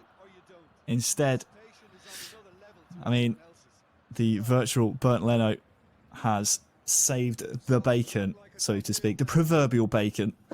And you're right, he looks a real force here at the stay-at-home with Pez Cup. Javi Martinez now maybe just running down the clock. Doesn't look like he wants to venture forward too far. Just maybe wants to get that possession statistic up. And, well, he's given the ball away once again. But Leno, a really good game. Very clinical. Created a lot of chances as well. This Arsenal front line for him really working out. The likes of Pepe, the likes of Aubameyang, Lacazette, Ozil. So many weapons. Be interesting to see in the later rounds as he progresses through this tournament, whether or not he can continue the fine goal-scoring form. But ultimately, Javi Martinez here, well beaten, and Bayern München will be crashing out in the quarterfinals here of this cup, and it could be 5. Oh, it could be, and Neuer will just about get there. That will surely be it. 4-1 for Arsenal, and Bernd Leno will continue on in the tournament. A really good win for him up against a really strong Bayern Munich side. Good win for the Arsenal man. The German getting it done against Bayern München. As said, he'll be happy about that one, I could imagine. Certainly. Again, you just think back to Leno's chances. He took most of them, as opposed to Javi Martinez's chances. You think to Lewandowski, which was saved by Leno. You think of the Serge Gnabry chance where he tried to pass it to Lewandowski, and when Robert Lewandowski was marked. There was goals in that game for Javi Martinez. He was slightly less clinical, and Leno made him pay for it. He did indeed. Let's have a look at the bracket and how that changes it, of course. Bernd Leno now going to a semi-final where he will await the winner of either Antoine Griezmann or Sutormin, of course, from Zenit, which is going to be coming up next. Interested to see this game as well, to see who's going to be matching Leno. And honestly, Leno looks like the best player we've seen so far. We'll take a 3-0 win his first game, then 4-1 against Javi Martinez as well. So I'll tell you what, he's a player to watch. But Griezmann against Sutormin, as said, is what we're going to have coming up next. Let's talk about that game. We have already seen from Sutormin, Antoine Griezmann did get a bye in that first round, but Sutormin looked good for his win, going up against Rangers, of course, and we have already seen from him. What do we think he can do here against Antoine Griezmann? We know he's a storied PES player. Yeah. Let's see if he can get it done on the virtual pitch, as he so often does on the normal, in real life pitch. Is that what we're going to call it? The virtual pitch? The virtual real life pitch? The real life pitch. The real pitch? I don't know. Actual pitch? I'm sure people will know what we're talking about, but this man right here, Aleksei Sutormin, did so well in the quarterfinals. In the previous round, the round of 16. We're in the quarterfinals right now, of course, but like you said, saw off Greg Stewart from Rangers very handedly, and again, slightly disappointed for me in Sutormin, and that he wasn't playing himself. He didn't field himself in the virtual pitch. That's just, for me, disgraceful, and I will constantly hold that against him and constantly bring it up. No doubt we'll be seeing Griezmann feature himself in that awesome front three of FC Barcelona, the attacking front three, of course. But I think Sutormin put on a really solid showing, and for me, this is probably one of the toughest matches that Griezmann will face in the stay-at-home with PES Cup, purely because of how Sutormin played in the round of 16. He saw off Greg Stewart, and it was really dominant. It was a really good game. So for me, I'm looking forward to seeing how Antoine Griezmann can translate those tips that he's getting from some of these pro PES players, the likes of Esposito, who he plays with quite consistently, and whether or not he's able to put it into practice, or whether or not the pressure of such a prestigious competition, Chris, might just get to him. Oh, I don't know. I mean, a man that's been in Champions League finals. This is nothing like it. This is nothing like it. This means more to Antoine Griezmann than the Champions League final, I can tell you that much. Well, Antoine Griezmann, let's talk about him. Of course, he will have the advantage of having the Barcelona side. Now, it has to make a difference. It has to be said. Going up against Zenit definitely will have stronger players. That is no doubt. Of course, no stat balancing here with these players not having access to that. So I'm curious. It's going to be a hard game for Sutormin, it has to be said. But Antoine Griezmann should be favoured here, you would imagine. Yes, again, just purely based on the weapons that he has available to him. I mean, Luis Suarez, his own virtual player, Leo Messi, the likes of Busquets in the midfield as well. The entire Barcelona team on eFootball PES 2020 is really, truly stacked. So if Martinez, if Griezmann loses this one, I'm still in the Bayern Munich Arsenal game here. If Griezmann loses this one, it surely would be quite embarrassing for him, considering that he does play with Eteri so often. He has the stronger team on paper. It would take a real performance from his opponent here to steal the game away from him. It really would. The Frenchman, undoubtedly the favourite for this one. Going to be ready to get into it in just a second. But yeah, it has to be said, Griezmann has to be the favourite going into this game. We will get loaded into it. It is going to be Antoine Griezmann going up against Aleksei Sutormin. What I want to know, Chris, versus Schalke here, Harry, is where Griezmann plays himself. He is traditionally a left winger, but also plays centrally, also plays on the right. So I'm not too sure. It'll be interesting to see where he prefers to play himself on the virtual pitch, and whether or not that might give us an indication as to where he feel his strengths are on the pitch as well. He's obviously attacking from left to right here in the Barcelona strip, but just keep an eye on that. It looks like he's playing out on that right-hand side. We'll keep an eye on which way he does go. But maybe the first opportunity straight away here from Malcolm. We said he's going to be up against it maybe, but Jordi Alba just showing the strength of that Barcelona side, getting back in plenty of time as Frankie de Jong will try and get this one away for Griezmann now. Good football here. And the Frenchman will spread it out wide to Vidal. Look for the pass inside. Antoine Griezmann now inside the box, looking to get on his left foot or just try and square it across for Lionel Messi. Looking to turn and twist as he so often does, but good defending here by the Schalke man. Backwards and forwards we go. And I tell you what, sloppy defensively from both players is Moon is going to get away here. He's got Malcolm on his right-hand side. Which way does he go with it? Goes for the shots, and far too wayward for me there, Harry. Big opportunity there for Sutormin. Yeah, big opening, 10 or so in-game minutes. I mean, only 8 minutes gone. But definitely signs of gameplay to come from both of these men. Both want to play attacking pairs, and, well, both have done so here in the opening 7 minutes. Vidal to Messi now. Choosing to go into Griezmann on his left foot as well. A weapon of choice for both players. Rakitsky will get this one away. Malcolm look for the direct pass once again. We're seeing that similar style of PES coming out of Sutormin. Messi now into Griezmann. Now Suarez back to Griezmann, and always trying to combine with that famous front three. Not able to get anything going quite yet if you're Antoine Griezmann, but as Moon will get away here, it's a one-on-one opportunity. Can he bury this one? It's straight at the keeper. And Ter Stegen will happily palm that one away. Big opportunity for the Schalke man, that. Big opportunity, but Griezmann needs to be very careful bringing his defenders out, because Sutormin's done well so far. Looks for a pass there into Suarez, I think it was, but Sutormin's done very, very well, and just keeping an eye on the defender that Griezmann is controlling and then just playing a little 1-2 over the top. He might do it again here on this right-hand side, but needs to be careful. Bringing Piqué out there once again leaves a massive hole open in the middle, and it's something that Sutormin is looking to exploit. Rocking now, looking for passing time, but it is going to be Busquets getting on to it. Messi now into Griezmann, good turn. Griezmann looking for a little bit of room. Is going to find Vidal inside the box now, passing back into Griezmann. Oh, the keeper's had a nightmare. What's going on there? Absolutely calamity in the Zenit box, and suddenly Griezmann has a lead for Barcelona, 1-0. That is tragic. Oh dear, oh dear. You know what, Chris? That is a great finish from Vidal. It's got to be said. Tremendous. But those are the types of things that can happen in eFootball pairs if you're not careful. No. Oh, I've just watched it back. I've got the stream up and I'm seeing your guys' comments. That is a tough. That's a tough goal to concede. If you are Sutormin, you've got to feel sorry for him. Messi now into Griezmann. Can he add to the pain further? Antoine Griezmann onto his left foot into Luis Suarez. Good save, Lunev. A simple one at that. And he will get this one away, but wow. Big opportunities coming here for Barcelona, and they are really being... I mean, that's a complete gift that they have received to go 1-0 up. And Zenit have had their chances. Strange game. Zuba now out to Azmoun. Malcolm, look for the pass back inside. It's good football on the edge of the box. Malcolm, can he get away? Yes, he can. He's in on goal. What a piece.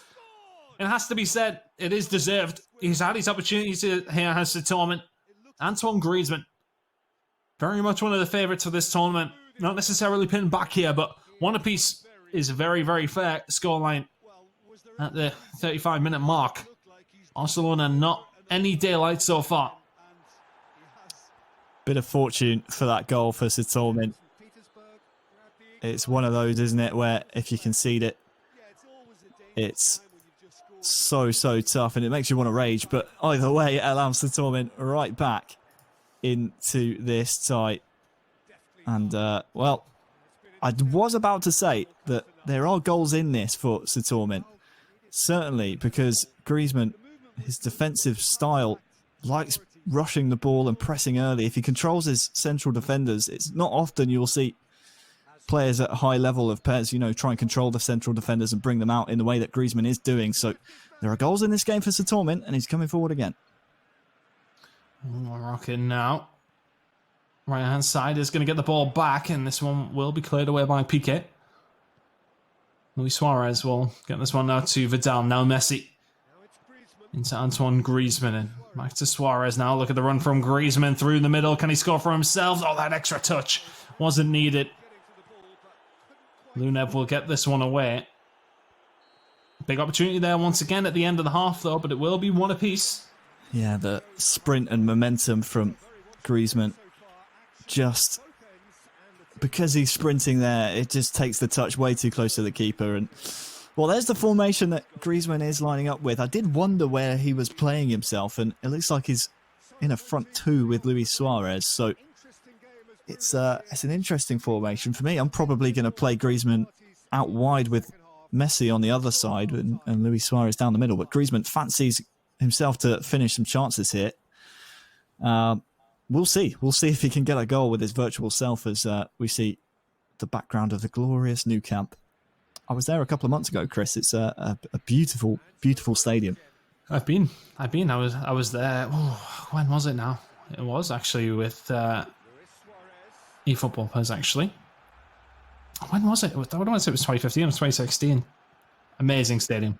2017, I've been told. It was a great event. Heard it was quite cold. It was freezing, mate. We'll not get into it. Adam Butcher's face was burnt or crisp from the heat.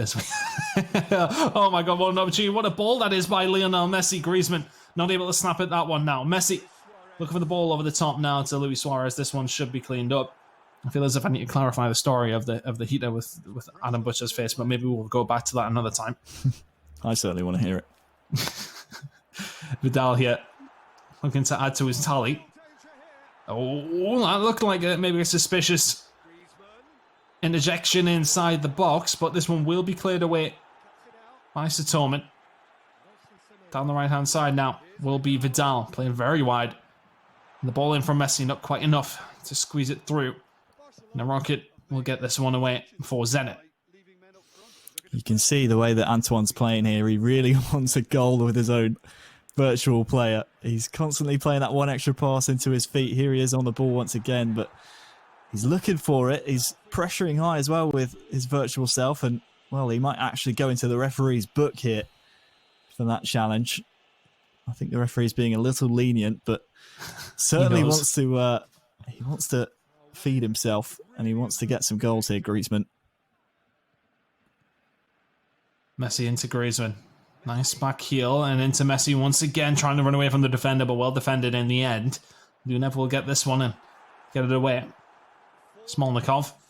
Oh, it's a Malcolm who really has been the creator and the finisher. Yeah, if you like, for Zenit. No, not able to get it past Busquets though. An absolute mountain in the middle of the pitch. Messi to Griezmann, back to Messi, back to Griezmann. It's really, really good football. It's a great save by the Zenit keeper. That one will go up for a corner, but really, really well worked movement there by the Barcelona man. Jordi Alba will play this one short, or will be played short to Jordi Alba from Messi, I should say. Whips this one in towards the back post. Luis Suarez was arriving. This one will be cleared away. Sutormin living dangerously here, Harry. Certainly is. And Griezmann there just whipping the ball into a danger area and banking on Sutormin, not dealing with it. Might be doing the same thing here defensively as well. Griezmann needs to deal with this. Opportunity maybe, but this one will be cleared away. Messi now. Counter-attacking opportunity is on here. Luis Suarez, he is going to get the touch past the defender as well. Can he break free? Does have the pace to do so, but oh, he tries to feed Messi. Can't quite get there. The deadlock's still not broken between these two. It's been one apiece for quite some time now. Good ball in as Munich. Can he break free? Not quite.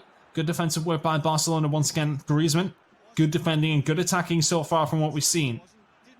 Suarez holding this one up. The run from Lionel Messi onside as well, looking to feed in. Antoine Griezmann can't quite get there. He's always looking for himself, Harry. You're very, very right. Again, it's that one extra pass. Messi had, well, he had a bit of space to run into to maybe fashion a shot, but, well, there it is. Griezmann's final warning has been used up. He is into the referee's book, but he's coming forward here once again.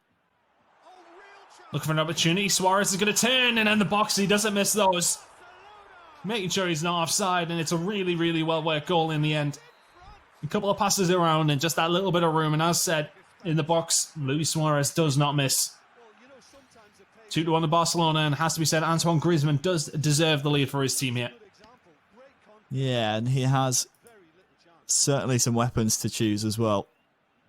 Looks like he's actually going for a change in formation here. Now he's going to a bit more of a conventional 4-3-3, and, well, the man I was about to highlight, Dembele, brought on. Plenty of pace. We know how speedy he can be. Look out for him on the counter-attacks. It's another element and it's another factor of Griezmann's game that Sutormin needs to keep an eye on while trying to, well, force an equaliser in the next 15 or so in-game minutes. Otherwise, he'll be crashing out of the tournament here in the quarterfinals.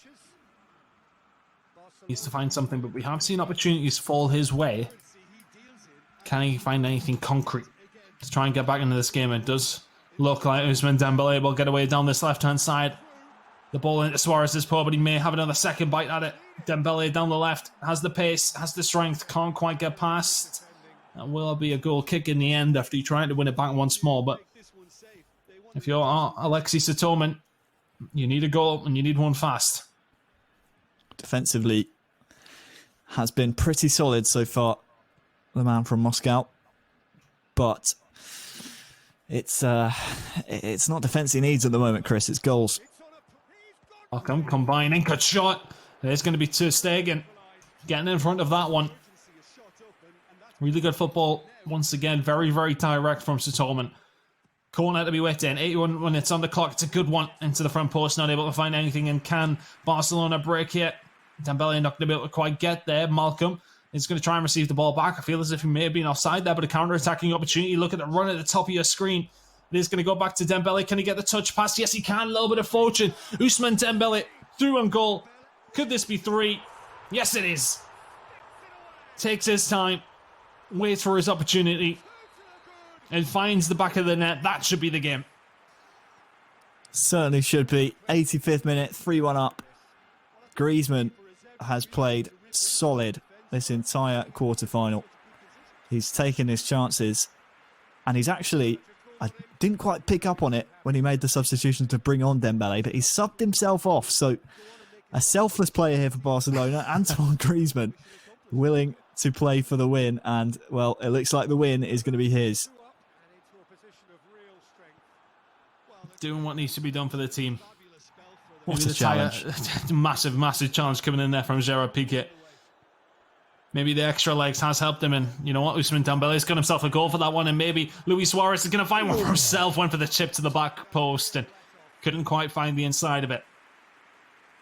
It will remain 3-1, but that should be the game. Aleksei Sutormin has really been put up against the wall here, though, hasn't he? It's been very, very difficult, but he has had his opportunities.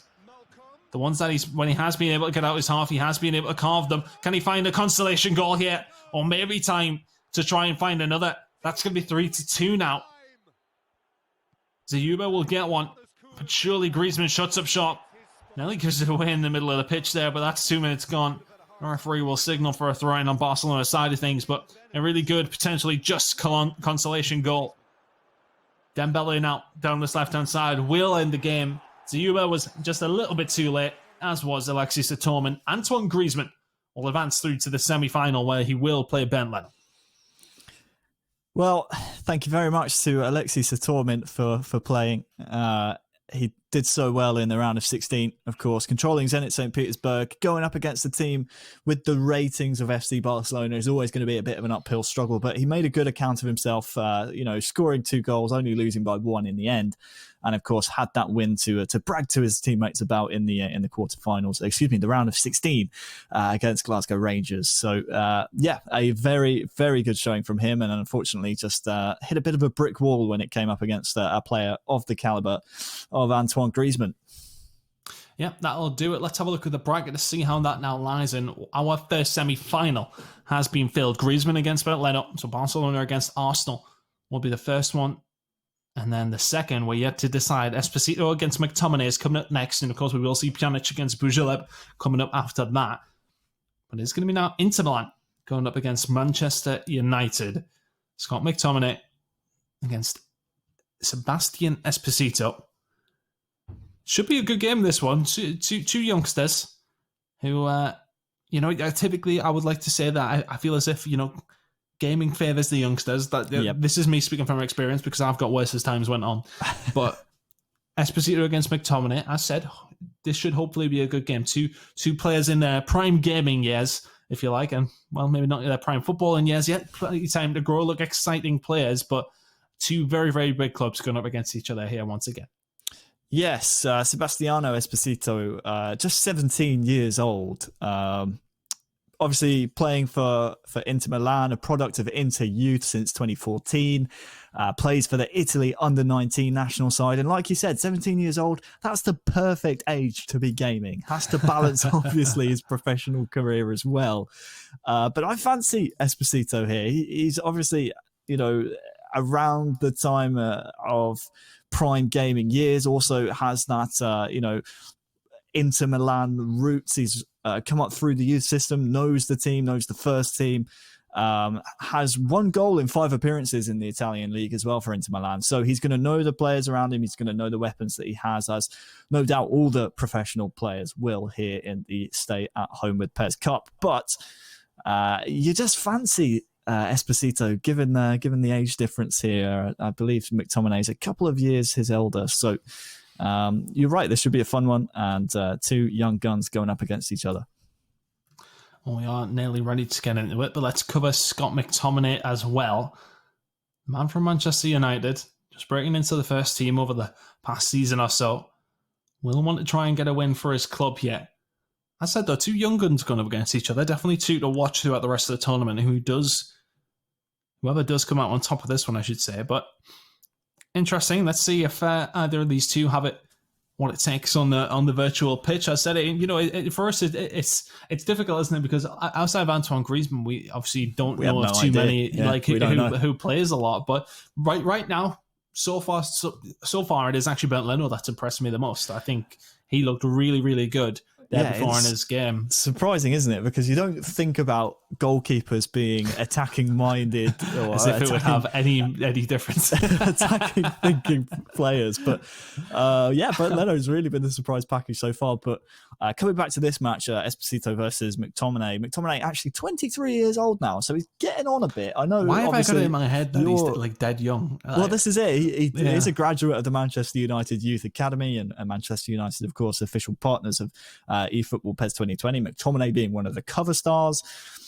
Again, no stat balancing here, but I'll be surprised if McTominay, or McSauce, as the Manchester United fans lovingly call him, isn't starting himself here. I mean, he's one of the cover stars of the game. He better be in the starting 11.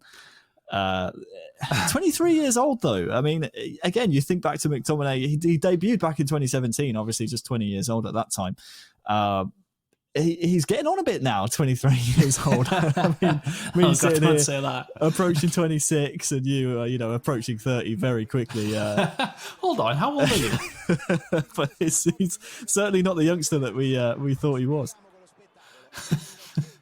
I can't believe we're lynching me for nearly turning 30. I'm sure you're literally a year younger than me.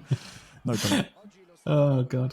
Anyway, into it. It is going to be Manchester United against Inter Milan. It will be Esposito against McTominay, and Esposito's going to have a chance straight off the rip here. And I tell you what, 3 minutes in, and he's buried it. Fantastic goal there by Lautaro Martinez. 1-0. And immediately punishing Manchester United for giving the ball away. The Inter Milan man is up. Yes, the Argentine scoring for Esposito. I don't think he's in the starting 11. The striker, I believe, for Inter Milan. Wonder if he'll make a substitute appearance later on. But, it's a nightmare start for McTominay. We'll see if he can come back from it. Good ball out to Luke Shaw, though. Looking the ball back inside to Martial, but while defending, Barella will try to get this one away. Matic has won this one back, though. Ball inside to Martial, looking to get it onto his right foot. Will pass it back to Paul Pogba. Over the pass inside, can find it offside. So plenty of attacking intent from both players here. That's very, very close to Marcus Rashford, but received the ball and couldn't continue with it. But a good start here for Sebastiano Esposito. Chris, I'm disappointed, and I'll tell you why. It's because neither McTominay nor Esposito are playing their virtual selves in the first 11. Where's the confidence here, eh? Where is the confidence? You've got to believe in yourself. This is your chance to really make a name for yourself. This is your chance, yes. This is your moment. You're on the grand stage. Why not? Just stick yourself up front. I don't care if you burnt Leno or if you're an actual striker. Put yourself up top. Try and get some goals. That will be my ultimate disappointment if Bernd Leno doesn't, at least, if there's a penalty and he doesn't put himself on it, I will be disappointed alongside all the Arsenal fans I can imagine. But here we go. Romelu Lukaku against his former side. Is able to bundle his way through somewhat. Barella back to Lukaku onto his left foot. Always getting in the way of that one was Harry Maguire, and a potential counter-attacking opportunity here. Martial does have Rashford running in front of him, and he has the pace to burn. Down this right-hand side, Marcus Rashford will square it back. It is going to be Bruno Fernandes to try and make it a one-apiece. Not able to cancel it, though. And that one will be cleared away. Candreva will get away, but that's a massive opportunity for Manchester United. They continue, though. Wan-Bissaka. Great ball into Martial. Rashford surely this time. Oh, it's wayward. A really, really huge bunch of opportunities coming yet for Manchester United. They're not able to take either one of them through Scott McTominay. Yeah, McTominay just getting too fancy with it. Manchester United's number 39. I mean, sure, he's on the bench there. You can see him sitting there, 80 rated. I suppose when you have the likes of Nemanja Matic, you have Paul Pogba and Bruno Fernandes, you're probably going to use them. But, I mean, come on. You've got to play yourself. You can argue against Sebastiano Esposito. He's sitting at a 71 rating. Yeah. He's still on the subs bench. You can still bring him on. This is a friendly, and if we go to extra time, you have that fourth sub. But I don't think I'm ever not going to be disappointed when players don't choose themselves for the starting 11. I mean, that just, for me, screams lack of confidence. Martial now. Back to Bruno Fernandes. Will give it into the feet of Marcus Rashford, trying to turn and shoot, but easily dealt with by the Inter Milan side now. Javi Martinez down this left-hand side. Lautaro Martinez, I should say. Sorry, Javi Martinez was before. Candreva now powering through the middle of the pitch. Can he find a second great save by David De Gea? This one will now be cleared away. Luke Shaw will just about get there, but living dangerously, giving it away to Romelu Lukaku with a cracking sliding challenge. Candreva now once again. Barella can't find the pass, but once again, it's still being put on this pressure from Inter Milan. Victor Moses now towards the back post to Lautaro Martinez once again. Not able to quite get there. And this one will be cleared away this time, but as said, Manchester United living dangerously here. Inter Milan with plenty of pressure. McTominay trying to get this one away. Martial. It's a ball that there's just nobody on the end of it whatsoever, and De Vrij will get this one away via Moses. Inter Milan definitely looking the better side so far. They took advantage of that mistake early on, and Christian Eriksen can maybe try and get something going here for his team. Brozovic now. Look at it, just try and find a pass. A very deep line here from McTominay. Martinez into Candreva. It's another good move. Oh, looking for the fake pass, a fake shot inside, but can't quite find it. Wan-Bissaka will clear this one away. Plenty of possession for the Italian side here. Yeah, Esposito looks really, really good for it as well. Only 51%, but in the last 10 or so in-game minutes, the territory and the pressure in the final third for Inter Milan. I mean, the only real chances that McTominay's had is from mistakes and on counter-attacks such as these. Oh, good opportunity. Rashford inside to Martial. It's a really well-worked goal, but he is offside by the looks of things. It's not even gone in, has it, Chris? Has it not? I thought that went in. My eyes deceived me.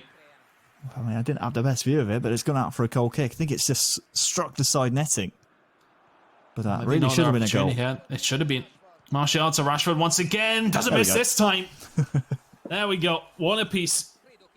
The Frenchman makes sure this time, and Manchester United get their goal. They have been knocking on the door through Scott McTominay, but Inter Milan will be ruined there. Missed opportunities with the possession they have had. It's a really, really good little knockdown by Marcus Rashford, and Martial with a fantastic finish. One apiece now. It's a great finish from Martial, and I'll tell you why, Chris, because two of the Inter Milan defenders were closing the door very, very rapidly, so had to get that shot away instantly. Did so and scored. David De Gea able to get his hands on that one fairly easily. We'll clear this one out now.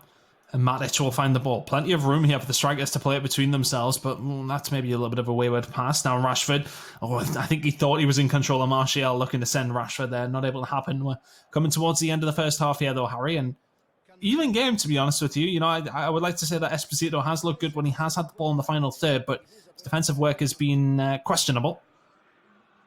Oh, just like that. Marcus Rashford, he was through, didn't have the chance to cancel, but the shot's going to come in from Martial, and that is ambitious to say the least. If that has some dip on it, we're looking at goal of the tournament. But it just kept rising. Kept rising and rising. I think actually it's just fallen in my back garden. Let me go and check out the window. But yeah, I suppose you could say an even half. For me, I still fancy Esposito here, based on the fact that McTominay is only fashioning chances really from Esposito mistakes. And when he does have the ball in midfield and has possession, he's just trying to do too much. I mean, we saw a couple of times when Rashford, the likes of Rashford and Martial were through on goal. He's trying to just play the extra pass instead of taking the risk, going for the shot on goal. I want to see him take some more risks, and maybe he'll find some more success here in the second half. But Esposito has been certainly very good for his money, and I'm hoping to see more goals from both players, really, in this second half. He has enjoyed a lot of possession with Candreva in the middle of the park here, but he will concede it that time round. Sure. Finds the pass into Martial. Back to Bruno Fernandes. Really good work between these three. Isn't able to get it done. No good defending once again by the Inter Milan man. Not able to get through the brick wall of the Inter side. Lautaro Martinez now will send Barella down this right-hand side. He is past Luke Shaw. Can he find the pass inside? Gets to the byline, looks to the cross. Lukaku can't quite get that. Is De Gea going to be able to? Just about. Oh, he's going to give it away though. Lautaro Martinez once again for a big opportunity. This will be cleared away. Living dangerously if you're Scott McTominay, and the only opportunities Inter Milan have had clear-cut have come from mistakes from the Manchester United man. Well, there's mistakes on both sides of the ball. And McTominay living very dangerously. Oh, Martinez trying to get through that. It just needs to be a bit more precise, doesn't it, Chris? We haven't seen the quality of Pez in this matchup here in our third quarter-final that we've seen in previous ones. Aleksei on the edge of the box, can't get anything going. Wan-Bissaka to try and get this one away. Down the right-hand side he goes, Rashford. Not able to get that. That ball will be put out of play. Well, if you want to feel very, very old, Chris, Esposito was born in 2002. Oh my God. 2002. And he's a professional footballer. I feel sick. That is despicable. I am so old. Anyway, Barella. It's going to maybe try and find its way through to Lukaku and Luke Shaw will turn with it in the box. Composed at least. Englishman. And out now to Aaron Wan-Bissaka. Using his pace to get down the line. Pass not quite there for him, no. Yeah, second time in a row he's gone for that pass down to Rashford, and he just needs to know his personnel here a little bit more, Scott McTominay. He's trying to play through balls down the line, which, yes, maybe should be accurate from Aaron Wan-Bissaka, but the passing stats need to be a little higher, and that's a good tackle high up the pitch. Might have a chance here. Rashford. Space in front of him as well. Bruno Fernandes now goes for the shot. Handanovic able to just get his body in front of that one. And we'll be able to clear it away. Brozovic now in the middle to Barella. Maybe substitutions to be made very, very shortly. It's McSauce time. It has to be. Victor Moses now getting away down this right-hand side. Plenty of pace to burn on his side of things, and Lukaku in the middle is a threat. Eric Bailly will get in the way as well. Matic. Luke Shaw really has been run into the ground by the wing plate from Inter Milan. 70 minutes gone though. Not able to separate these two. I'll tell you what though, you can't be giving it away there. Victor Moses once again looking for the cross. Is there anybody there? It's going to come back to Lautaro Martinez, but is actually going to land to his feet in the box. David De Gea will grasp it, but wow, that was a big opportunity once again. Barella now trying to get the ball working here for Inter Milan, but can't. And we'll retain it. The bridge now. We'll pass it out to Victor Moses. A lot of work down this right-hand side from Inter Milan.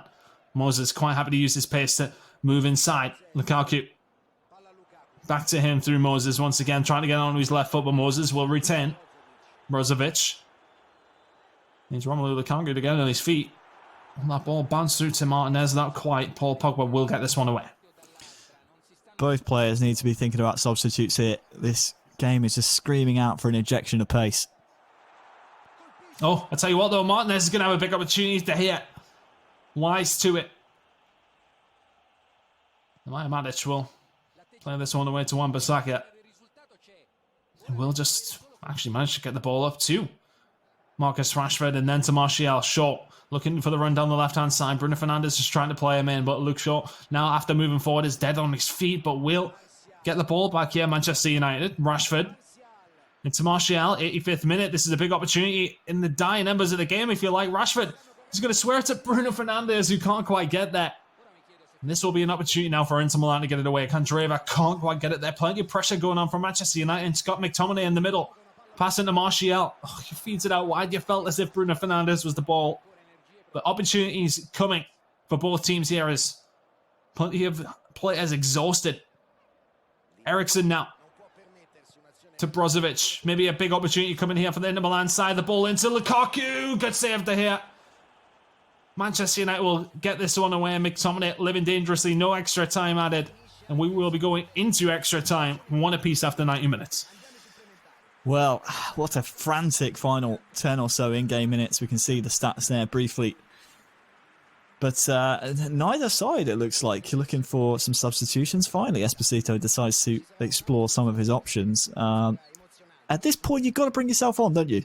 Is he going for it? No. Aleksei Sanchez thought about it there as well. Come on.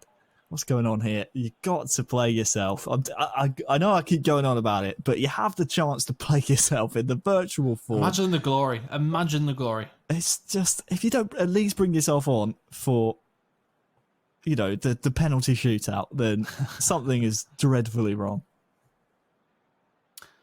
I did notice Marcus Rashford was off as well for the Manchester United side. Not replaced by Scott McTominay.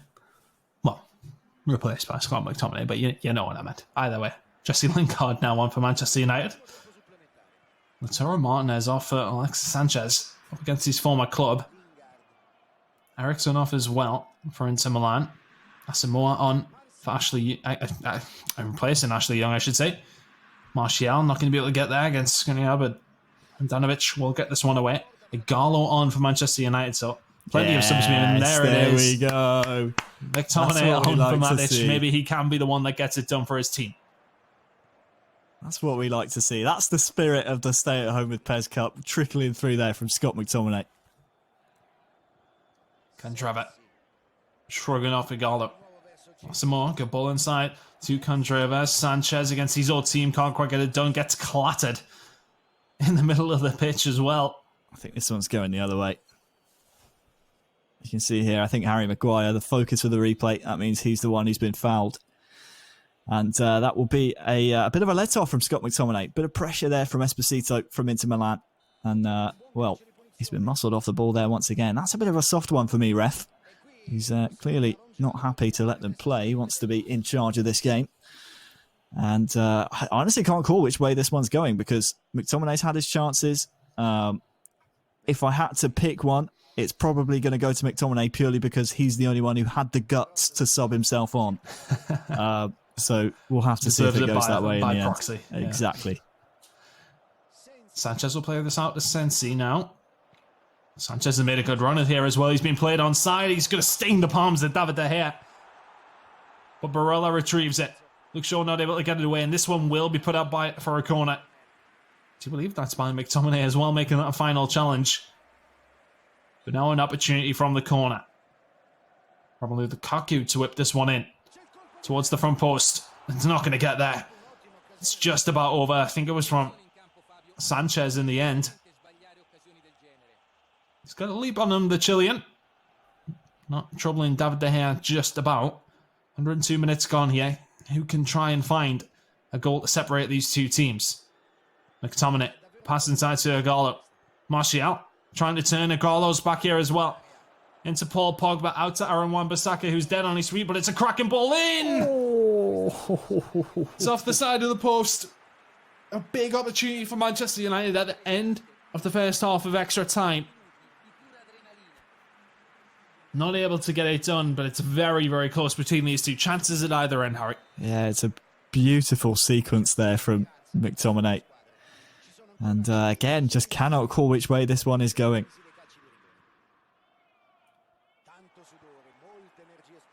Can Inter Milan get anything going here? They were pinned in at the end there, and they are actually going to give this one away. McTominay forward to Martial, to Jesse Lingard, to Carlo, who's turning the wrong way. Asamoah will belt this one clear towards Romelu Lukaku, who will get the knockdown there, but can't quite retrieve it. Manchester United putting the pressure on. Great ball by McTominay. Wan-Bissaka won't find Igalo, and this one should be Inter Milan's ball, but they've given it away once again. Oh, have they? Sensi now will get going down this left-hand side. On his bike. Looking for the pass inside. Oh, he's not going to find anything with that. Wan-Bissaka will easily clear this one away. Ambitious pass into the middle, but here we go. Lukaku, it's a great back heel. Sanchez can't quite get there before De Gea. You have to clear it away if you're Manchester United. Lingard down. Potential counter-attacking opportunity. Igalo can't quite get there, but back and forth here, Harry. He really is. Both of these players pushing till the very end to try and get a goal-scoring opportunity. I thought that was the moment that maybe Esposito stole it away, but, well, he has another chance here with Sanchez. Sanchez against his old club. Really, really good tackle by Maguire. Can't find anything in the middle though, Manchester United. Lukaku now turning towards the goal. Eric Bailly will just about out-muscle him. Paul Pogba will get this one away. We're approaching 120 minutes. This will be devastating time to concede, but we go to penalties, Harry. Well, I'm hoping McTominay is featuring in the shootout, the virtual version, that is, purely because I just want to see the scenes if he scores the winning penalty. The McTominay household surely will be just rocking. You can see him there. He's already selected 4th. That's the default penalty choices. You can see the penalty ratings on both sides. Not really any standout performers apart from for Inter Milan, Lukaku, and obviously Paul Pogba on the Manchester United end. You do have Martial with an 82 rated penalty stat as well, but neither have really strong lineups for a penalty shootout. Well, here we go. It will be Alexis Sanchez to hit the first one for Inter Milan. A slow run up. Which way does he go? Left-hand side. Buries it. Good penalty. McTominay trying to play mind games there with David De Gea just waving his arms around. Didn't work though. Will be Anthony Martial. Take the one for Manchester United. Same way in. Handanovic. Now he gets there, but we'll squeeze it in. Now Romelu Lukaku. Against his former club as well. Straight down the middle. 2-1 in and out. Very gutsy. Going down the middle. Igalo to take one for Manchester United. Top left corner once again. 2-2. It's just a seesaw here of pressure. If you miss one, the pressure's on you. Kandreva for Inter Milan now. Bottom right corner. Clinical from every single player who's stepped up so far. So that seesaw swings right back into the favour of McTominay. It's all pressure on him now. Will be Lingard to take this one. Oh, he's hit the crossbar. Could be that the turning moment in this penalty shootout. Brozovic to take one for Inter. This will be a big goal. He sends the keeper the wrong way.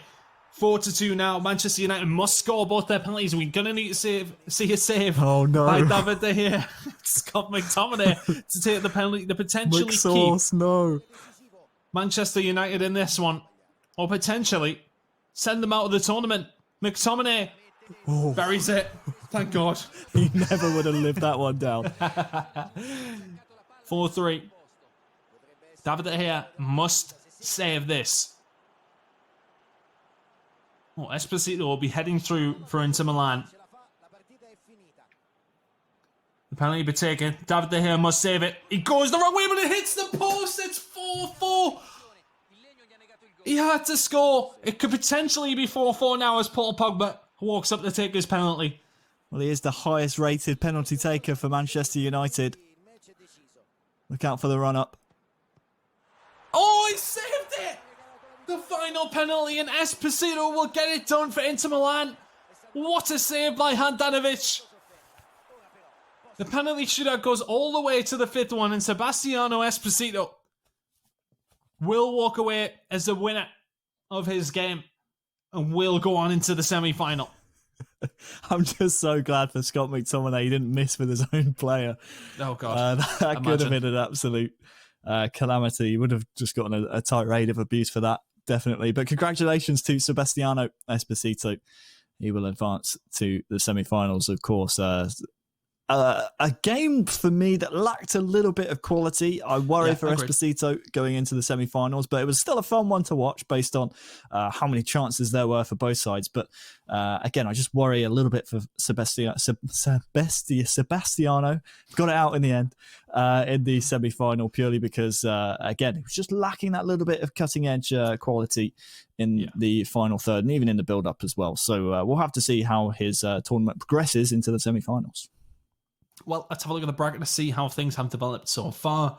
After 3 quarterfinals, I should say, we have our 3 semi-finalists. We've got the final one coming up very, very shortly. Marilyn Pjanic from Juventus going up against the Schalke man, Bujulib. And that game will be coming up next. But things hotting up here, Harry. Only a few more games remaining. One final quarterfinal. Very excited for this one, but we are going to go for a very, very quick break. We've got the final quarterfinal coming up just after this.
Welcome back to the Stay at Home with Pez tournament. My name is Tony and I'm here with Wonderbyte once again.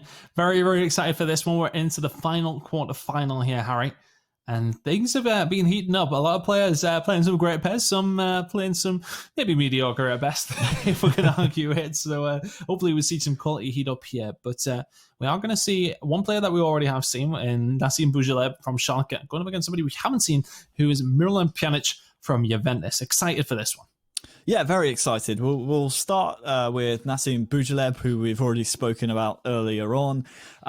Plays for Schalke 04, representing Schalke here in the Stay at Home with Pez Cup. He was born in Hagen, Germany, represents Morocco internationally, was brought up through the Schalke youth system from the under-16s. And so far here at the Stay at Home with Pez Cup, he's already bested Celtic FC's Eduard in the previous round. So had to go through almost a preliminary round in the round of 16, but he's here in the quarterfinals.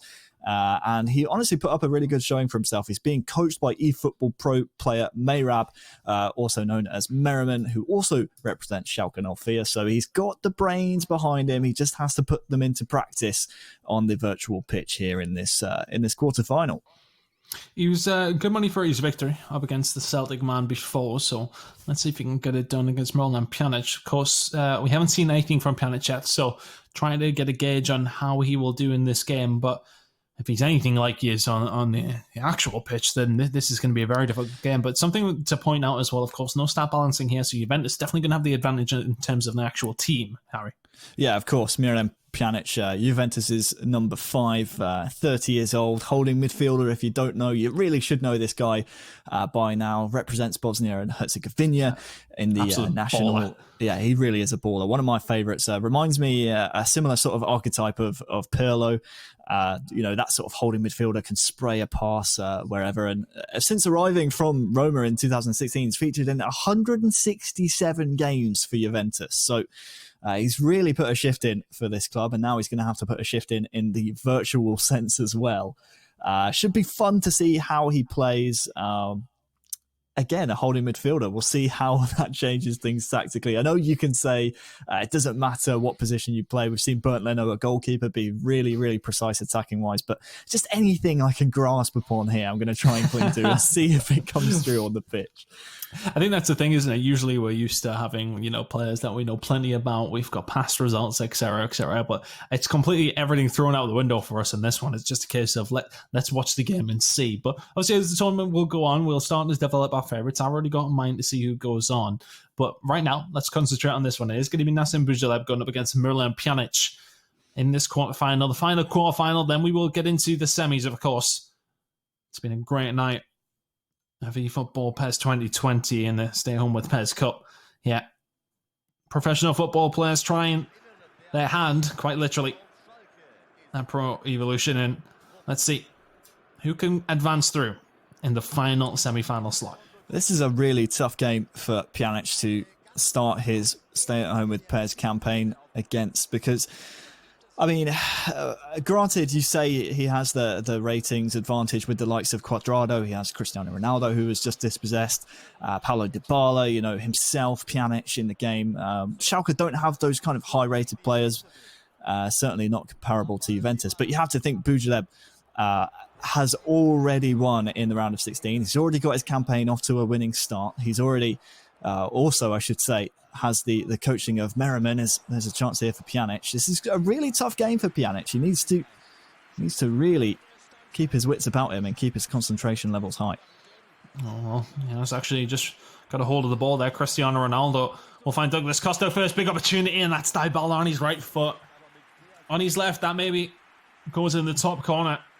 The weak foot there, not able to do the damage for Pjanic. First big opportunity falls to Juventus, though. And I must say, Dybala is one of my favourite players to use in my club. It just, every time I get the ball to his feet, I feel like doing the double touch, and I can't resist doing it. It just seems to be more effective with him than other players that I've tried it with. This one will be brought back for a foul on Bujaleb, I believe, so a Schalke free kick. But look out for Dybala supplementing the attack with Cristiano Ronaldo for Miralem Pjanic here. Again, we can't understate this ratings and statistical advantages going in Pjanic's favour, but the things outside of the game and the advice that Merriman will be bringing to Bujaleb will surely make a difference and might negate some of those statistical advantages going against him. A little bit of possession here for Schalke. Sane now to McKennie. He's going to be starting for his team this time around. Didn't last time, and Choosing to go with him from the off here is Bujaleb. Caligari will get all this around. 15 minutes gone. Bujaleb using his own player once again. Neymar not able to find anything there with Harrington. A counter-attacking opportunity potentially here. Douglas Costa. Pacey is an understatement. Trying to push forward. Dybala now on this right-hand side, looking to maybe cut in. The cross, not good enough. Harry will get a hold of this one and maybe set up a counter-attacking opportunity, but maybe lingering on the ball a little bit too much there. Rahman will get a hold of it. McKennie now in the middle of the park will send it out to Bujaleb.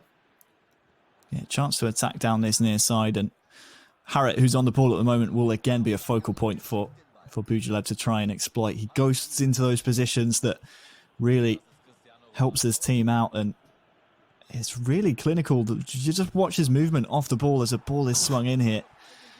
Harriet makes some really key runs, and thanks to his traits, is able to get into positions that other players don't. So he will be a player that surely Bujaleb will look to try and abuse and really help him try and win this match. Cristiano Ronaldo turning inside, getting the better of his man as he so often does. Onto his left and in, and Sané will get in front of that one. Out for a corner to Juventus yet. Whipped in. Gonna head it down actually, defensively. Nobel will get onto this one. We'll fire it forward. Caligari now. Inside to McKennie and then to Harriet. Oh, can't find the pass there though. Pjanic now will distribute this towards Cristiano Ronaldo, who's getting plenty of time on the ball here. Stambouli will get a hold of it and Bergstaller will get this one away. But Schalke defending well. Bujaleb doesn't seem too starstruck, if you like, in this one. Rahman now. Back to Harriet. The run from Rahman is good. Bergstaller in the middle as well. Not able to get a hold of it, though. And it's good defending once again. And both teams holding on quite well here. Ronaldo not able to get to this one. 33 minutes gone. Still nil apiece. Yeah, no real attacking chances from either side so far. It's been quite an attritional affair. We'll have to see who is the first to really fashion that chance that should be converted into a goal, and we'll see where we go from there. Cristiano Ronaldo now. Seemingly the catalyst for his team, which is no surprise. Oh, Stan really has to be careful with the ball there as Bujaleb will get this one away down this right-hand side. It's a decent knock to Caligari, who will get the pass inside to Harriet, and it's a good ball through the minute to Bergstaller, who is just offside. Good line held by Juventus Cuadrado in the right back role as he's developed into. Just getting in the way of that one. Yeah, you saw Bergstaller try and hold his run, but it was just a little bit too late. But Schalke can come again here. Decent ball in. The pass for Bergstaller was on a lot earlier there through the middle. Look at the run from Douglas Costa as Cristiano Ronaldo has the ball. Good defensive interception. Sané will get this one to Stambouli, and Bujaleb will try and get this one away. Caligari and Harriet combining. Not that well in the end. McKennie's going to have to try and get back as Cristiano Ronaldo is once again released down this left-hand side. Stambouli getting the better of him the majority of the time here though, Harry. Yeah, both players really just almost negating what the other is trying so far. Thinking about the long game, it might just come down to the substitutions that Bujaleb makes. He does have Katuchu to look forward to. Rahman is actually going to get past here. Good save by Szczesny, and Bergstaller will just about get a hold of it, but that will be the end of the half as he runs it out to play.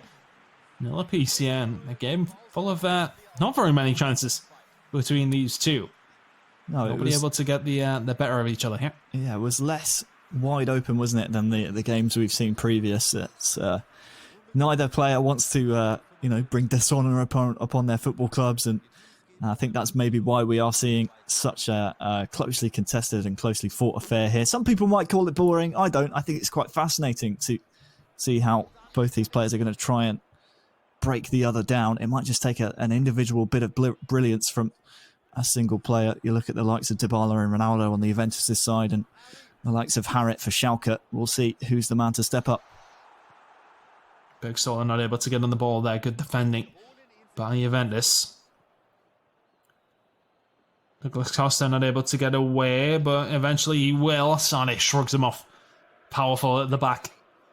McKennie will be the one to try and get this one away through Bujaleb.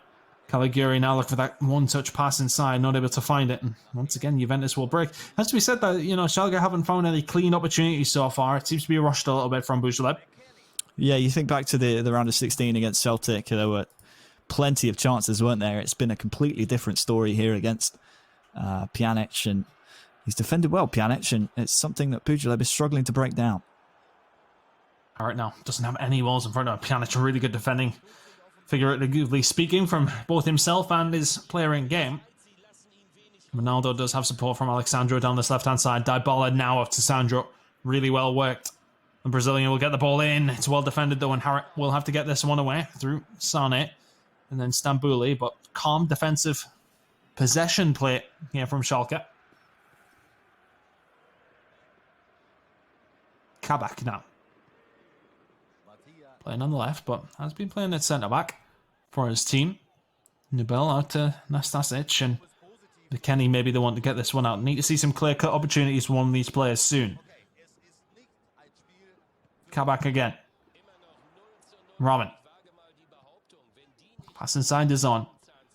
Plenty of men back for Juventus, and the counter-attack is what they're going with. Cristiano Ronaldo will win the ball in the middle of the park. It's not a great ball out, though. Douglas Costa will not get there. Kabak will deal with this, and Stambouli will get it away for Schalke. Subs time approaching, that magical 70th minute. That's where you start to see the players with the super sub trait really come into their own, and something that both players need to be very mindful of. The throw-in's taken quickly, so no pause queued up just yet. Both players clearly happy to try and break the other down with the 11 on the pitch as it is. I'm not sure if that will be anything that actually happens here in the full 90. It might just take one of those super subs to come in. And Ramsey now not able to find anything.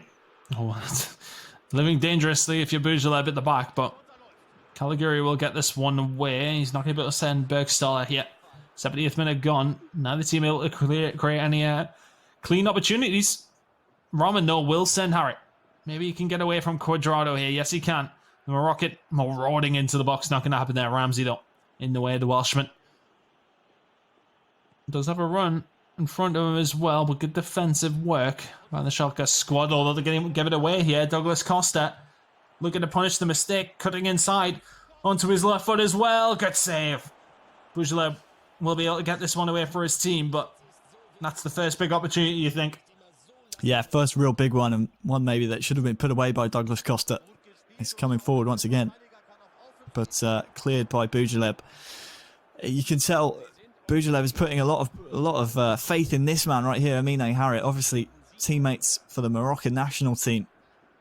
Good friends, no doubt, for Schalke and Alfira as well, but it might just be subs time. I'm feeling like a pause needs to come in here soon for Bujaleb, and right on cue, it's time to introduce the likes of Merchan he could bring on, maybe. Katuchu, who I mentioned earlier. We'll have to see again who is going to be the difference maker here. It was Matondo and Katuchu, the duo in the round of 16 against Celtic, that made the difference, with Amine Harrit staying on and scoring the eventual winning goal. So we'll see what kind of tactics Bujaleb goes for here. Looks like Katuchu coming on once again, and he's thinking about maybe bringing on a third substitution.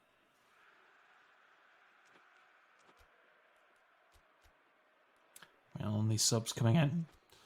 Well, he's brought Harrit off. That's a surprise for me, Chris. It's a player that has really been working out for Bujaleb. We'll see if this risk pays off, because Harrit has been, well, he's been one of the hardest working players on the pitch for Schalke, and is one of their deadliest weapons as well. Ball in here. He's going to be forcing a corner for Schalke now. 79 minutes gone. A goal here would really give that team an opportunity to walk away as winners here. Sedar's going to whip this one in towards the middle of the 18-yard box, but Kabak will retrieve it. McKennie, shot for now, can't find the pass. Dybala intercepting, and Cristiano Ronaldo will get this one away. He'll try and stretch his legs to try and bundle past. His strength being used fantastically. The Portuguese man not able to get away from a third man, no. Given away, 82 minutes gone. Retrieved by Schalke now. Shop not able to do anything. Given away. Blaise Matuidi. Then giving it away to Shop. Exchanging possession in the middle of the park. Tucci will get there here, though, for Schalke. The run from Caligari is fantastic. Can he get there, though? Alexandro, far too fast. Will just about get there. Nelly gives it away, but this one will be cleared. He will give it away. Rahman, Katucci, huge chance here for Schalke. Pass out to Caligari, Katucci in the box! 87 minutes gone, and that's how long it took for Bujalev for Schalke to get a massive opportunity, and he takes this one. Nobody home for Juventus. He gives it away here, Milan Pjanic, and that's a hard way to go behind in the 88th minute now.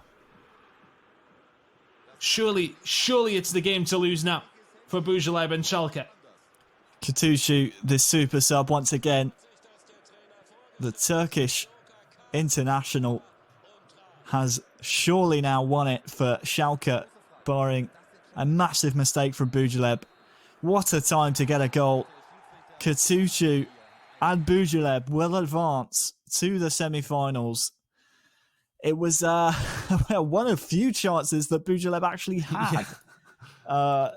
And he put it away fantastically well. So credit to him, a stroke of brilliance. Still questioning whether or not Harit was the substitution that I would have made. I don't think I would have substituted Amine Harit, but either way, it's worked out for Bujalev. Katucu, the other sub that was brought on, has stuck it in the back of the net in the 87th minute. Brilliant time to get a winner, and that will advance Schalke 04 into the semi-finals. And what a time to get that winner in the end. Now let's have a look at the bracket to see how our semi-finals will eventually be filled in. It will be Antoine Griezmann and Bernd Leno. In the second semi-final, we are going to see Esposito going up against Bujalev first. But one of these four will be crowned the winner here at the Stay Home with Pairs tournament. Here on this beautiful Sunday. What better way to fill in your time? But 3 more games to go in this one. I said Esposito against Bujalev will be coming up next. Interested to see that one. Honestly, Bujalev's been playing really, really well. May not have got many opportunities in that previous game, but taking them when he can. Very, very composed to finish that one off. And Esposito had a very tough game against McTominay as well, so this should be an interesting one. But Harry will start talking about this game. I have to say, I feel like Bujalev's my favourite for this one. Yeah, I think I would say so. I'm not sure that we saw enough out of Sebastiano Esposito in that game against McTominay. Maybe recency bias is maybe taken over me, but at the same time, we didn't see much from Esposito. No, it was just a very, very cagey game. I don't think we saw the best out of either Esposito or McTominay in that quarter-final clash. But either way, here is the 17-year-old striker, number 30 for Inter Milan, of course. Only 1 goal in 5 appearances in the Italian league, but it's been a product of the Inter youth system since 2014. He now has a chance to really make a name for himself at the club and be one of the first virtual champions for Inter Milan. Of course, he has to get past his adversary here first. Yeah, plenty still to do, but a spot in the final is what's on the line. And Bujalev, I wonder, can he go 3 in a row here? The winner will play, arguably the best we've seen so far has been between Griezmann and Leno, who are in the other semi-final. So a tough final awaits either one of these players. And still, though, plenty of pairs, being played between these two, and plenty of games being played on the same night, of course. So it's interesting to see if some momentum will be building for one of these players, but. Yeah, I mean, my money would be with Bujalev here, and we're going to get into this game very, very shortly. Esposito, I need to see more from him than we did see in that quarterfinal. You're very, very right in that respect, but Bujalev, for me, will be at a disadvantage in terms of the team, but he seems to be working very, very well with the Schalke squad. Yeah. And can he get it done here against Inter in our first semi-final? You see, I told you, it's not an easy name to pronounce. Sebastiano. There you go. There we go. We got it in the end. It's not easy, is it? It's not easy at all. How was you getting that wrong? Sebastiano. Apparently, it's just not an easy one to say, but there we go. We got it in the end, and we are into the game. Imagine hiring commentators who can't talk, honestly. Wow, I know. We'll just leave now, shall we? We'll just be silent for the rest of the stream. Yeah, but you're right. It's an interesting. Just put Pierre Drury on it. It's an interesting piece of information you bring up about having the ratings advantage. I mean, you think about the Inter Milan team: Christian Eriksen, Lukaku, Sanchez to bring on potentially from the bench as well. Schalke just don't really have that many superstars. The likes of Harit again, who we've mentioned in the previous game, Omar Mascarell as well, a solid midfielder, but certainly the strength in favour of Inter Milan. We'll see though if Esposito is able to fashion more chances than he could in the quarterfinals against Manchester United, because we just did not see the best out of Esposito there. Absolutely not. Hopefully we can see a bit more from him this time round. But it just took one opportunity for Boujalev in the previous game. Let's see if he can maybe find some more here. Rahman now down this left-hand side.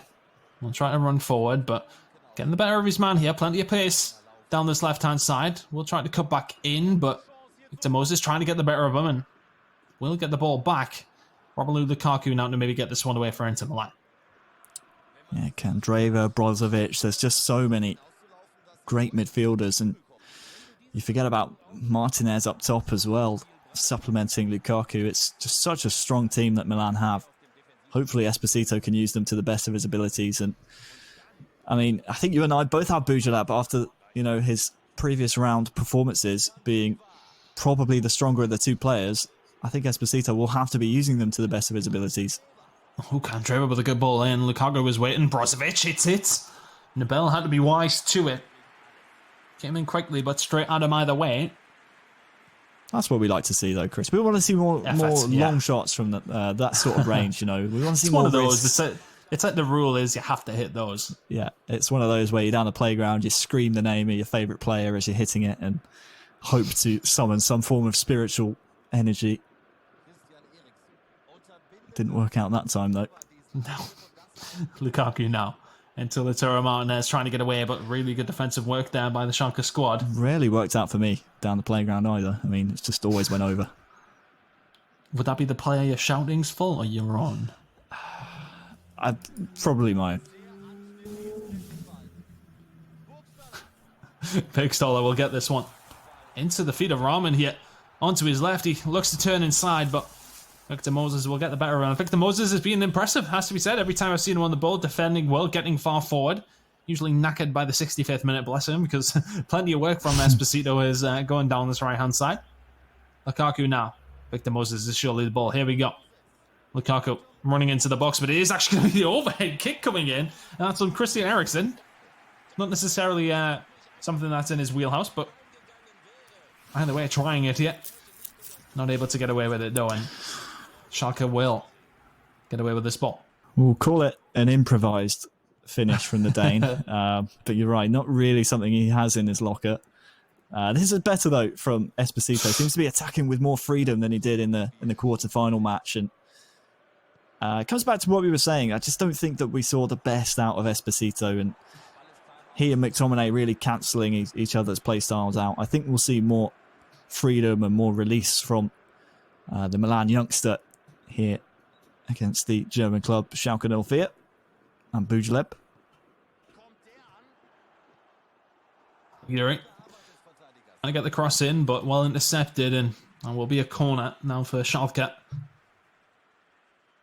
Harit to take this one.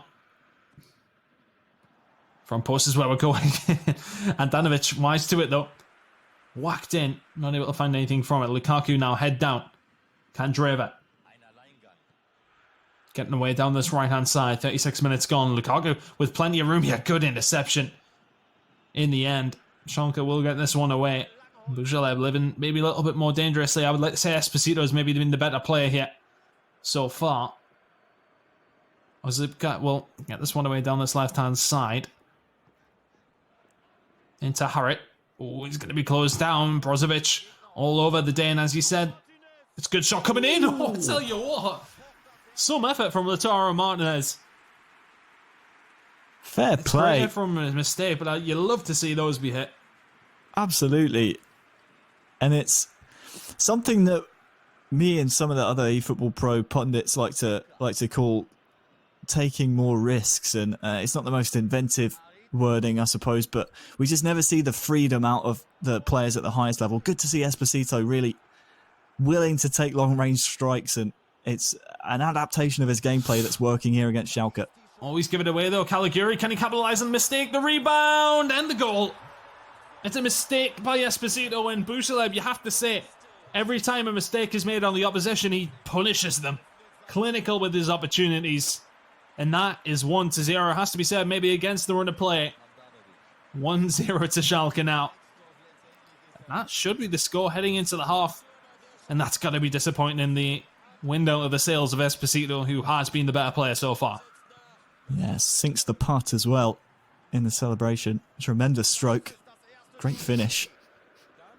But a venomous and deadly time to get a goal. As you said, taking the wind right out of the sails of Esposito, who was in the ascendancy in that first half. You see, 3 shots, just one more than the Schalke team had as a whole, but really was fashioning and threatening attacks for the majority of the half. And I feel Esposito might feel slightly hard done by. And this score doesn't exactly flatter Bujaleb so far. Absolutely not. 1-0 to Schalke now. Some changes potentially being made at the half. Maybe a little bit of a break to gain some composure. I need that sometimes.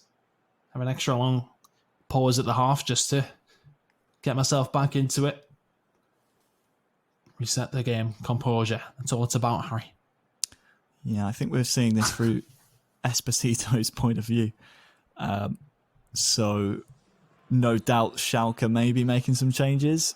Actually might be, and it is, Bujaleb's point of view. So it's Bujaleb's console, which means that the changes have been made at halftime for Esposito. Maybe a formation change, certainly a personnel one, as Alexis Sanchez brought in to try and give a bit more of an attacking presence. We'll see if it works.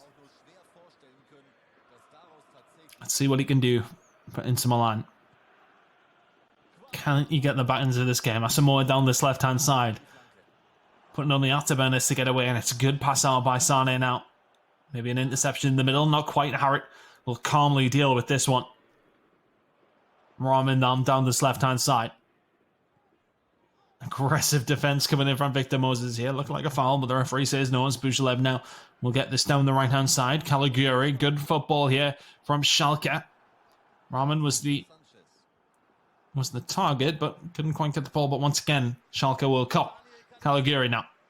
Back to Bujaleb, just taking their time with the ball here. Don't need to rush it. Harrit.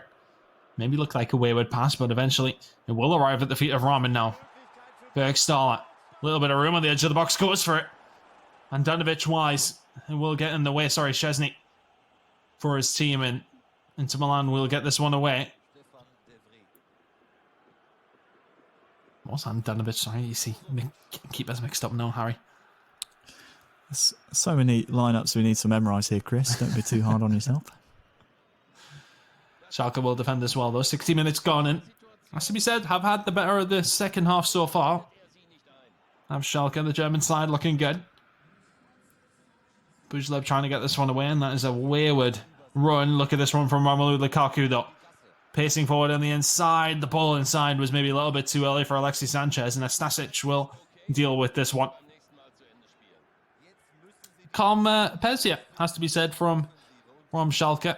Bujaleb, we said we feel as if he would be the favourite here. Getting the job done so far, Harry. Yeah, and it's part and parcel of Schalke's play in the eFootball Pro season as well. Plenty of possession. It's got to be said, Bujaleb maybe creating more chances than the eFootball Pro squad's been able to so far this season. Obviously, the team sitting at the bottom of the standings, but he is certainly good for his attacking gameplay so far. Almost in once again. But plenty of possession, plenty of controlled football from Schalke, but just watch out for Esposito on these counter-attacks. All it takes is one move, and then we are back at 1-1. Sanchez looking for the cross inside. And Lukaku had to be the target, couldn't quite find him. This one will be cleared away, and as time goes on, you feel as if the game will open up. Bergstaller now has the run from Harrit in front of him, but is going to lose the ball. Harrit was roaming forward. This is an opportunity now for Inter Milan. Lukaku finds the touch inside eventually to Sanchez. Back to Lukaku. This is really good football. Barella on the edge of the box trying to find Eriksson. couldn't quite get it there. Nubel will get there gladly in the end and will clear this one away. Not sure. Is Bujalev still on the pitch here? Has he subbed himself off? I'm not sure. We'll have to keep an eye on it. Yep, there he is on that far side. Can't imagine he'll be on the pitch too much longer. Expect a tactical substitution to come in fairly soon. Maybe a McKinney to fill in that hole. He's looking a little leggy out there. Bujalev. So. Can't quite get that. But yeah, I think you're right. Substitution's probably going to come in from both sides very, very shortly. If you are Schalke, though, you're very happy to have the ball here, Harry. Yeah, often Schalke find themselves with plenty of possession. Not often finding the finishes in the eFootball Pro season, but he's given it away there. And with 10 in-game minutes left, we know how fickle eFootball PES 2020 can be. Last-minute goals are plenty. Can Esposito push the pace and really force the issue? Time for an opportunity. Still there. Harrod will get this one away. Our first semi-final, a place in the final, looks like it awaits. Bujalev from Schalke, maybe an opportunity to seal the deal here. Rahman looking to cut inside. 85 minutes gone. This game is still there for the taking. That will be a goal kick as well. Changes starting to come in here, Harry. What would you like to see from Schalke? Surely defensive side of the changes, surely. Yeah, looking at the front three, not too much stamina lost. So you're looking again at the midfield. I'm surprised McKinney hasn't been introduced just yet. It looks like Serdar is replacing Bujalev himself. Katuchu, who has had a decent run out so far in the stay-at-home with PES Cup, is also getting the nods, maybe for a counter-attack or to hold the ball up while players run beyond to just kill time off the clock. But for me, the more importance is on the substitutions made on the other side for Esposito. He's the man who needs a goal in the next 5 or so in-game minutes, plus stoppage time. Otherwise, he's going to be bowing out here in the semi-finals, and we'll have our first finalist confirmed. Lautaro Martinez now trying to get the ball forward. The pass is weak, though. Really, nothing has come together for Esposito, has it? The Milan man has just not been able to get anything going. But it just takes one chance. Lukaku now. Martinez can't find that final pass every single time. It has went wayward. And Schalke may get a counter-attacking opportunity here now. Bujalev is onside, as is Caligiuri. Stretches through, looks for the chip. It is a goal. It's fantastic from Schalke. And that's going to be it. Bujalev 2-0 here. As we head into added time. And that will seal the deal. Handanovic lets his team know to push up. It's still time. But no added time coming in. That is the game, Harry, and it's well deserved from the man from Schalke. Yeah, cracking finish from Caligiuri. And it's a cracking game from Nassim Bujalev. The German-born Moroccan international is our first finalist. And just coming back briefly to give you a bit of analysis on that finish for the second goal, and in the end, the winning goal for Nassim Bujalev. We spoke earlier on about, when the goalkeeper is being brought out, the chip and the lob shot in eFootball PES 2020, so accurate if you have the right player on the ball. That time Caligiuri, with his finishing stats, able to just lift it over the on-rushing keeper. Handanovic just lost at sea. And that's the type of play you want to make. It's the higher percentage play almost when you're through one-on-one and the goalkeeper makes a mistake like that. You don't want to try and bring it around the keeper unless you're more square on with the goal. In the end, Caligiuri and Nassim Bujalev sticking in the second goal with a chip shot. And we have our first finalist. Congratulations to Bujalev. We'll be seeing him in the final.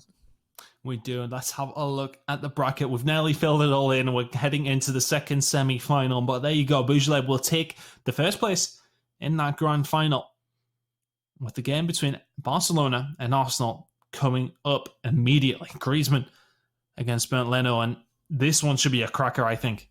From what we've seen from both these two, they have it in them to score goals. What was it?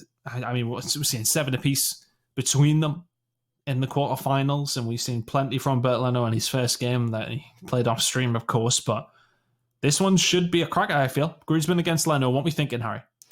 It's a really tough one to call. It really, really is. again, recency bias comes into it. We've seen Antoine Griezmann play really, really well in his quarterfinal. We can't forget, of course, how good Bernd Leno is, but the 29-year-old Antoine Griezmann plays left winger usually for Barcelona, also can play centrally and also play on the right. He really shifts across that front three for Barcelona. And I spoke earlier on about how interesting it is to see where he plays himself in the virtual pitch, as it may give an indication as to where maybe he has a preference of where he'd like to play in the starting 11 for Barcelona. But he scored goals earlier on. He's a big fan of eFootball PES 2020, plays it regularly, and I think it certainly showed in his gameplay as he won handedly by a handful of goals. Yeah, looks very, very good. Helps that he's got the Barcelona team behind him. But I say win by a handful. Yeah. It was 3-2, but he did score 3. So, it was a decent game. It's a handful of goals. Showed that he could score a handful of goals. Defending might be his issue here. Maybe it will be, but he's going up against Bernd Leno, who looked really, really good in his game against Javi Martinez, of course, of Bayern Munich. So, interested to see this one. Leno looked good going forward. His interplay between his attackers was very, very good. So, looking to see plenty of goals here, in all honesty. I hope we do, because last game lacked a couple, but I think we'll see plenty here, Harry. Yeah, I think so too. Thinking back to games we've seen previous, I think this is probably one of the more highly rated two squads going off against each other. I think maybe Inter Milan versus Manchester United was the previous one, which had two highly rated teams going off against each other. That one was a bit of a stinker in the end, though. It went all the way to penalties. Again, I can't really give the nod one way or the other here. I think I'm just going to have to see how the chips lie at the end of it. Should be a really good game on paper, but we all know that eFootball PES 2020 is not played on paper. We'll just have to see. We'll have to see, Chris. That's all I'm giving you. Thanks for the insight. That's all right. Well, here we go. Our second semi-final. It's going to be Arsenal against Barcelona. Leno against Griezmann. Two players very much at the top of the game. But maybe that one's going to be given away by Antoine Griezmann initially, who has the first bit of possession. Look for the interplay between these three up front. It's going to be Suarez with the first opportunity, and we said the attacking ones will come about. Kolasinac had to get there in time there, Harry. Yeah, he did. The Bosnia and Herzegovinian defender did so well. Aleksei, can he get in? Oh, Aubameyang on the rebound! No, it's trickled in. 6 minutes gone.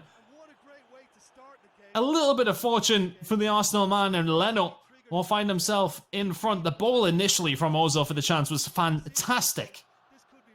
But the Porto's coming in there. Maybe just to calm it down, but Leno will find himself in the lead, Harry.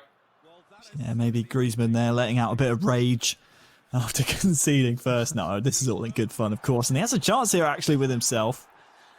Thinking back to how he lined up in the quarter-final around previous, I think he was playing himself and Luis Suarez up top with Messi in behind. And we'll have to see. Here is Luis Suarez dropping deep, but we all know Messi likes to get into positions like this. Let's see what he can do with it. Can't quite get there. David Luiz in the way. But there is going to be opportunities here for the Frenchman and Griezmann. Needs to try and find one shortly. Ball in. Flicked on. Not able to find anything, and Aubameyang will get this one away. Plenty of pace to burn. Piqué tracking him in the middle, but it's going to go back to Aubameyang. Really good interception by Gerard Piqué. Forward once again. Here goes Lionel Messi. Looking for the chip into Griezmann. Kolasinac will get there. Takes a touch in the box as well. May actually be punished for this one. Griezmann into Messi. David Luiz just about getting in the way and will get it away. Xhaka now for Arsenal. Living dangerously there, passing it around in the box, you feel, though, Harry. Bernd Leno. And Arsenal just about survive. Yeah, dangerous from Leno, but smart from Griezmann. It's always going to put the pressure on a player when you force the ball in like that, like he did with the ball over the top from Messi, looking for his virtual self. And, well, he's won the ball back here with Vidal. Has Suarez ahead of him. Griezmann, poor first touch. David Luiz all over that. The Brazilian will get this one away. Lacazette. Back to Bellerin now. Given away once again. Sloppy play by both players in the middle of the park, has to be said. Frankie de Jong will happily clean this one up. But backwards and forwards has to be said, end to end. It's going to just be Arsenal with the advantage, but here we go with Vidal. Really good ball to Semedo. Turns it around. Goes back to the edge of the box. Arthur now into Frankie de Jong. Looking for an opportunity, but maybe waiting a little bit too long. Is Nicolas Pepe getting back yet? And defending for his team. This is going to give it away, though. Arsenal can't catch a break right now. We'll eventually get a hold of it, and we'll maybe get this one away. Very direct play from everybody, but offside from Lacazette. That would have been an opportunity for them, but I say can't catch a break if you're Arsenal. Leno defensively has been really strong. He's read the intentions of Griezmann more often than not, and well, if he keeps defending like he is, he might be in with a chance of winning this game. As a strike comes in from Griezmann, was that on that far side. Leno's defensive work's been tremendous. He was sleeping there though. Couldn't get anything done, unfortunately, with that opportunity. But can Arsenal counter-attack yet? Ozil has been dangerous. It's actually going to be fed into Lacazette. It's 2. Every single chance that comes. Oh, it's offside. I was about to say every chance that he has had has been taken. But slightly offside the Frenchman. Fantastic finish, but it will not count. Well, oh, I tell you what, he's giving it away as well here as well. Messi to Griezmann. Will he give him it back? He will not. That will be well defended. It will go out for a corner. I think Griezmann's very happy that that was ruled for offside, because 2-0 down would have been very harsh on him. He's played well so far, Griezmann, despite being 1 down. Leno's only had a few sniffs. Ball in. It's defended. Vidal now. Into Arthur. Into Frankie de Jong. Pressure maybe building here. Semedo now into Suarez. Doesn't miss those. Just turns to the defender. Very, very well constructed goal by Antoine Griezmann, and he gets one that he does indeed deserve. 1-1 now. And he's good for that. Has to be said, Griezmann. Looking good from the Frenchman. Really hasn't let Arsenal have a sniff outside of the 2 chances we have seen. Of course, with one of them being offside, but maybe Leno can get one back here immediately. It's a good ball in. It's Aubameyang, and he's answered back immediately. Really, really good football from the Arsenal man. And all of a sudden, it's 2-1 Arsenal. 2 fantastic goals from both players. And Arsenal still in the lead through Bernd Leno. Well, perfect response from Bernd Leno. The German keeper reinstating his lead just moments after Griezmann himself scored. And well, I was going to say that Leno will feel hard done by after the ruled out goal for offside. Just millimetres really in the offside decision, but he's back in front. Plenty of goals, which is what we wanted to see. We've seen 3 in the first half. Will there be more? Oh, the pass was maybe a little bit quick into Griezmann. Looking to get one back here, looking to even the odds. Messi can't quite get there. Right idea, but great defending from Arsenal. Well, half-time approaching, Chris, and this has been the matchup we exactly thought it was. It has not let down, or let us down one bit. Attacking gameplay at both ends. We enter the half 2-1 to Arsenal and 2-1 to Bernd Leno, but well, Griezmann's shown that he's willing to attack and he knows his way around the controller. 5 shots, 4 on target. Just the 2 for Arsenal, but it's Arsenal who lead. And they have been up against the Kosh, but you know, it's about taking your chances. And Arsenal have done so. Barcelona behind here. But need to make sure they get back into this one. Antoine Griezmann very much was your favourite, Harry, I would like to say, for the tournament. And when we spoke about it, you know, he's played against professional players and beat some before as well. As you said, it might be because, you know, they let Antoine Griezmann win. But, I mean, still, he's had opportunities, but Arsenal are the ones taking theirs. And Griezmann, being the professional sportsman he is, surely won't let the psychology of the game affect him too much, but has to not be or get too hard on himself, really. Can't get too down. He's had chances here, Griezmann. The ball is falling favourably for him. He just needs to be patient and just trust that the chances will come his way. Can't find the pass there at the second time of asking. But he has to be careful defensively as well, because every time Leno has come forward, he's pretty much scored. Even that one that was offside. He will get a throw in there for his troubles as well. Quite far up the pitch in the opponent's third. Into Kolasinac now with a little bit of room.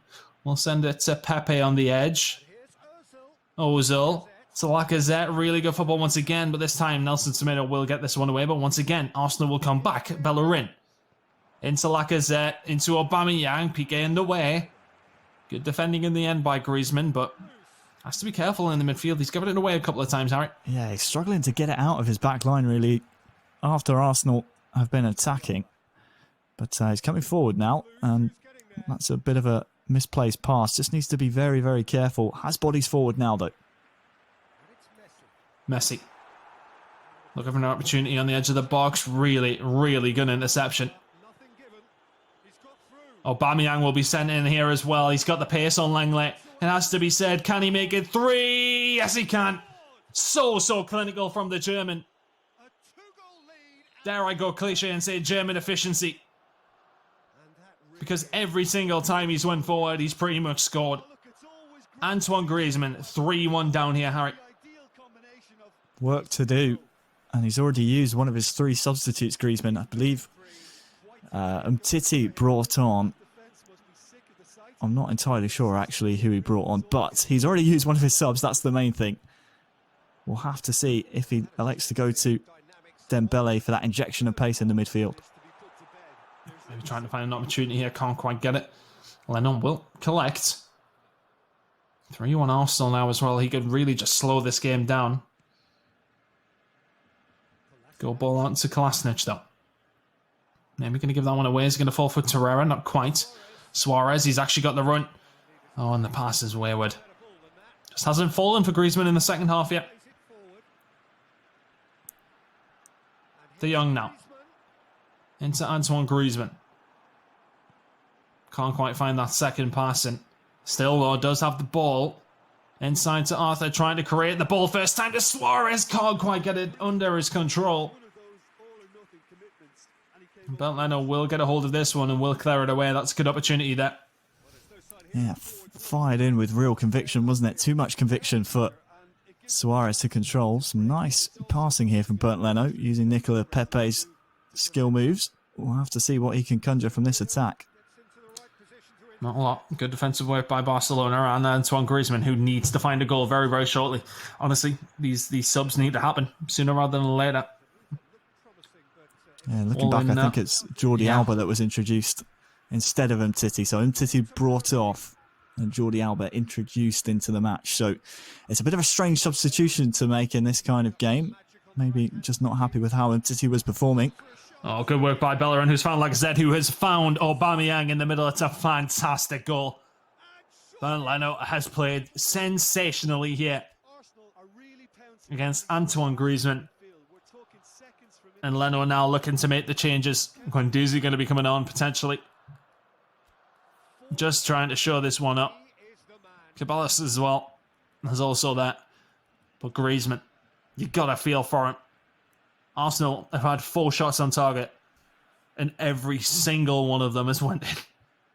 Well, it's clinical efficiency from Bernd Leno. And Griezmann's really struggled to match it. Let's be honest. I mean, here is the introduction of Dembele. But it's too little too late, really, isn't it? Needs a goal here soon if he wants to try and claw his way back. But he's 4-1 down. Credit to Bernd Leno. He's really shown up here to the stay at home with Pez Cup. You need to throw everything and the kitchen sink. The fridge, the sink, the washing machine, the lot at this one now. If you are Griezmann. Ball into Caballas is good as well. This could be insult to injury. Looks for the cross back. It's 5. So clinical from Arsenal every single time. 5-1 now. And they are walking away with this game. Bernd Leno for his team, doing them proud. Can Messi get a consolation goal here? And honestly, pretty much won't matter.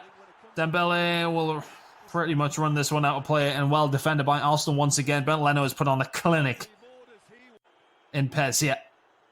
Griezmann's crumbling.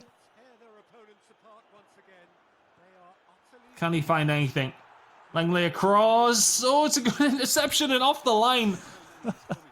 The defensive work from Leno has been fantastic as well. He's been clinical going forward. Surely he's going to be the favourite going into the final. Griezmann just he can't get the ball to go into the Arsenal net at the moment. He's trying his hardest. Suarez, edge of the box to Arthur. Now, good save, Leno. Straight at him, but he had to make sure he dealt with it. One final opportunity for Barcelona potentially. Ball whipped in. And the header is not there. Not a single thing has went Antoine Griezmann's way this game.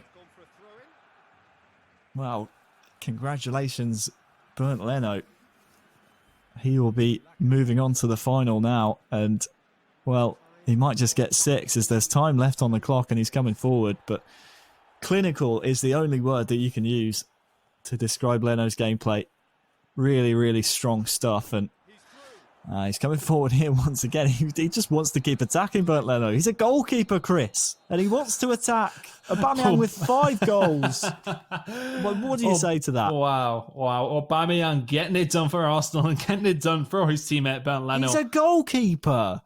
How is he attacking this well? It doesn't make sense. Mate, you said he's good with his hands. Oh, yeah, that's right. No, yeah, you did. Yeah. Well, there you go. The most convincing win coming from Bernd Leno up against Antoine Griezmann. He will send himself into a final going up against Schalke. Let's have a look at how this one has finally found its way.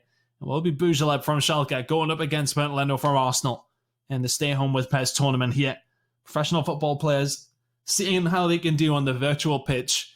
Right now, Bernd Leno looks the favourite. Yeah, I'd be worried if I was Nassim Bujaleb because Bernd Leno has just swept aside Griezmann 5-1. The German going up against a German club controlled by a German-born Moroccan player. It's a tremendous final set up perfectly for us, and I can't wait to find out the result. It should be an absolute cracker. We will have that grand final after this very quick commercial break. Don't go anywhere.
Welcome back to the eFootball PES 2020 Stay Home with PES tournament. My name is Ton and I am here with Harry Wonderboy channel once again for the final time this evening. We have the grand final coming up. It is going to be Bernd Leno from Arsenal going up against Bujalev from Schalke. Should be an absolute cracker, Harry. They found their way here and both with maybe contrasting performances to get here. There's been close games for Bujalev, but Leno has been really blowing everybody away. It should be a great final though.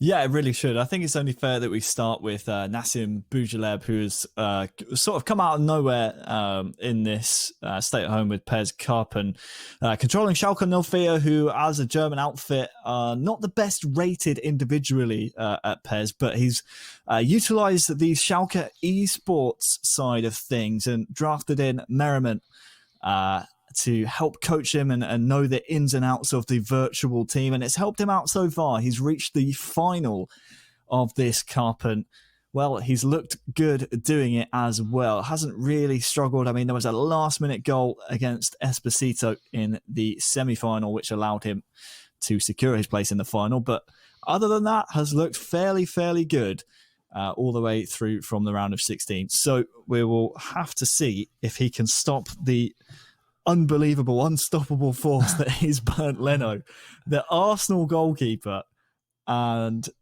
he has just been absolutely on fire. I don't think anyone really expected Bernd Leno to play as well as he has. He's knocked out Antoine Griezmann, who was many people's favourites to win this entire competition. But Bernd Leno is a superstar on eFootball PES 2020, and he's proving his worth. He's reached the final and hopes to win the whole thing.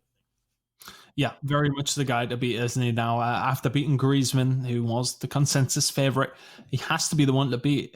It's going to be difficult, it has to be said. Both these two teams have provided to be good in certain areas. You know, the Schalke side have been great defensively. Arsenal, fantastic going forward. It could be a really, really good final. And honestly, I feel as if both players have been very clinical with the chances they have had. So it's really going to come down to who allows the chances, I think, to go either way. But excited for this final, of course. And no prizes on the line, just pride on the virtual pitch. Yeah, bragging rights for your team as well. E-baller of the entire PES partner clubs. I mean, this is bragging rights right here. You go to your club mates, you go to other eFootball PES 2020 partner clubs and say, I'm the best. I'm better than you. Come at me. It's, did you say an e-baller? An e-baller, yeah, he's an e-baller. An e-baller, excellent. Okay, well, I'll stick that one in my locker to maybe use it some other time, maybe never, but who knows? Probably never. Nassim Bujalev going up against Bernd Leno. This will be the grand final of our stay-at-home tournament with PES. And what an evening it has been. I tell you what, it's an opportunity straight from the off, coming in for Bujalev and Schalke. Harriet now still with the ball. Ramen into the feet of Bergstaller. Great save, Leno. And if that's any indication of how this final is going to go, we shall have an absolute bomb burner here. Yeah, for those of you who don't know, Nassim Bujalev, 20 years old, central midfielder. Only 5 first-team appearances in the German league so far this season, but he has been a star in this tournament. But Leno coming the other way. Aubameyang now back to Pepe. That was a fabulous chance. Pepe is going to take the chance. The rebound maybe landed at Lacazette's feet. He'll try and get this one away, but will have to concede a corner. This one to be whipped in by Pepe. Towards the middle, Aubameyang. Rising highest. Can't quite get there, but wow. What a start to this final. 7 minutes in, and there's been 5 shots on target already. A wonderful final. This is what we wanted to see. Attacking gameplay, both players going for it. Let's see who comes out on top. Bergstaller can't quite get anything going this time round. And it will be the turn of Arsenal to attack. I said, both players very, very clinical. So far, they have actually wasted chances, so to speak, or just good saves from the keeper, Torreira. Looking for the ball forward. Lacazette, he's so good at this interplay between these players on the edge of the boxes. But Leno, he will get it back as well. Ozil to Bellerin. Back to Ozil, just building, waiting for the opportune moment. A run from Aubameyang will not be found. Ozil Pepe has the run from Bellerin once again. Maybe lingering on the ball, maybe a little bit too much. Will get it back. Bellerin now can't quite find a good defending by Schalke, and Boujelev can't quite get it away. They're losing in the midfield once again. Lacazette into Aubameyang. First huge chance. And he may have just brushed the crossbar with that one. Great effort from Aubameyang. Arsenal denied by themselves though. Yeah, plenty of power on that chance. You almost want to call it a half chance based on the pressure that was on him, but still Leno providing and proving to us all that he can make some really nice build-up plays to attacks. And Boujelev, well, I was going to say it's a bit of respite for him because he's been under the cosh and being pressured by Leno and Arsenal in the Schalke final third here for quite some time. It might be some respite for him here, but no, gives the ball away once again. Oh, Lacazette looking for the run of Torreira, who is offside. Ozil in the end, I think. Yeah, the German was actually the one who ran forward. Well spotted, Harry. Not your Arsenal player as well. Caligiuri now is down this right-hand side, can't quite get anywhere. Kolasinac will turn this run. It really has been mostly possession-based football from Arsenal due to the ball being given away by Boujelev on the side of Schalke. This is a good ball into Lacazette, looking to find Aubameyang. He will get there, tries to play it back. Sane will just about get in the way.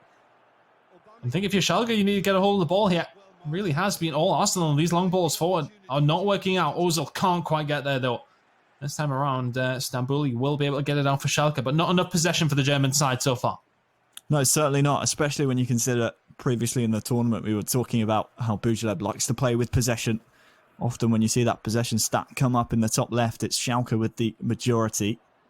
You're probably waiting to see, again, the impact of the substitutions that come in for Boujelev. Obviously has Merriman from the Schalke Esports eFootball Pro lineup. German international as well. Secured his place at the Euro 2020 for the German national side. But here comes Boujelev forward. A rare chance for him. No, and he's trying to find the ball square across.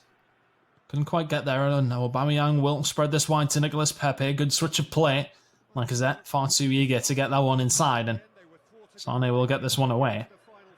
35 minutes gone and the game has settled somewhat. No real big chances outside of the first 5 minutes for Schalke. It's been mostly Arsenal and Bernd Leno, which is what we expected. We've seen really good attacking football from the German and the London side. But now an opportunity maybe for Rahman to get the ball into the box here for Schalke. Will be thrown Arsenal's way, just rebounds off the player towards the end there. But possession, for all that I mean, personally, I felt that Arsenal have had most of it. It's actually just a couple of percent here or there. Now trying to get this one away as Kolasinac. Can't quite find the ball inside though. Bergstaller trying to get there. Can't quite. Will get there in the end though. Caligiuri, can he get this one away? Maybe an opportunity here for Boujelev. Caligiuri now. Down this right-hand side, looking to pass it in. Not going to happen. Bernd Leno easily on the ball there. Yeah, well done. I'll tell you what though. Back actually. Oh! What a save in the end, but is it the opportunity going to lie to them? Rahman now trying to get this one away, and it was the clearance that bounced off one of the Arsenal players and found itself at the feet of Rahman. But they couldn't quite get it in the back of the net. What a save by Leno, and that will be the end of the first half. Full stretch. And truly, it needed to be a theatrical save from Bernd Leno's virtual self, sparing his real-life version's blushes, I should say. I've just watched it back on the stream. That is an insane save. Destined for the back of the net, wasn't it? It looked that way. What a save by Leno that is. And that will keep them in this one. 0-0 as said at the half. Incredible. Incredible end to the first half. It's been a good first half as well. Backwards and forwards. Both teams really going for it, which is what we love to see. We head into the second half now. Hope everybody in the chat on YouTube has been enjoying this one. It may be nil apiece, but it has been such a close game with opportunities from both sides. Just nobody able to take them quite yet. Kolasinac here for Arsenal straight on the attack.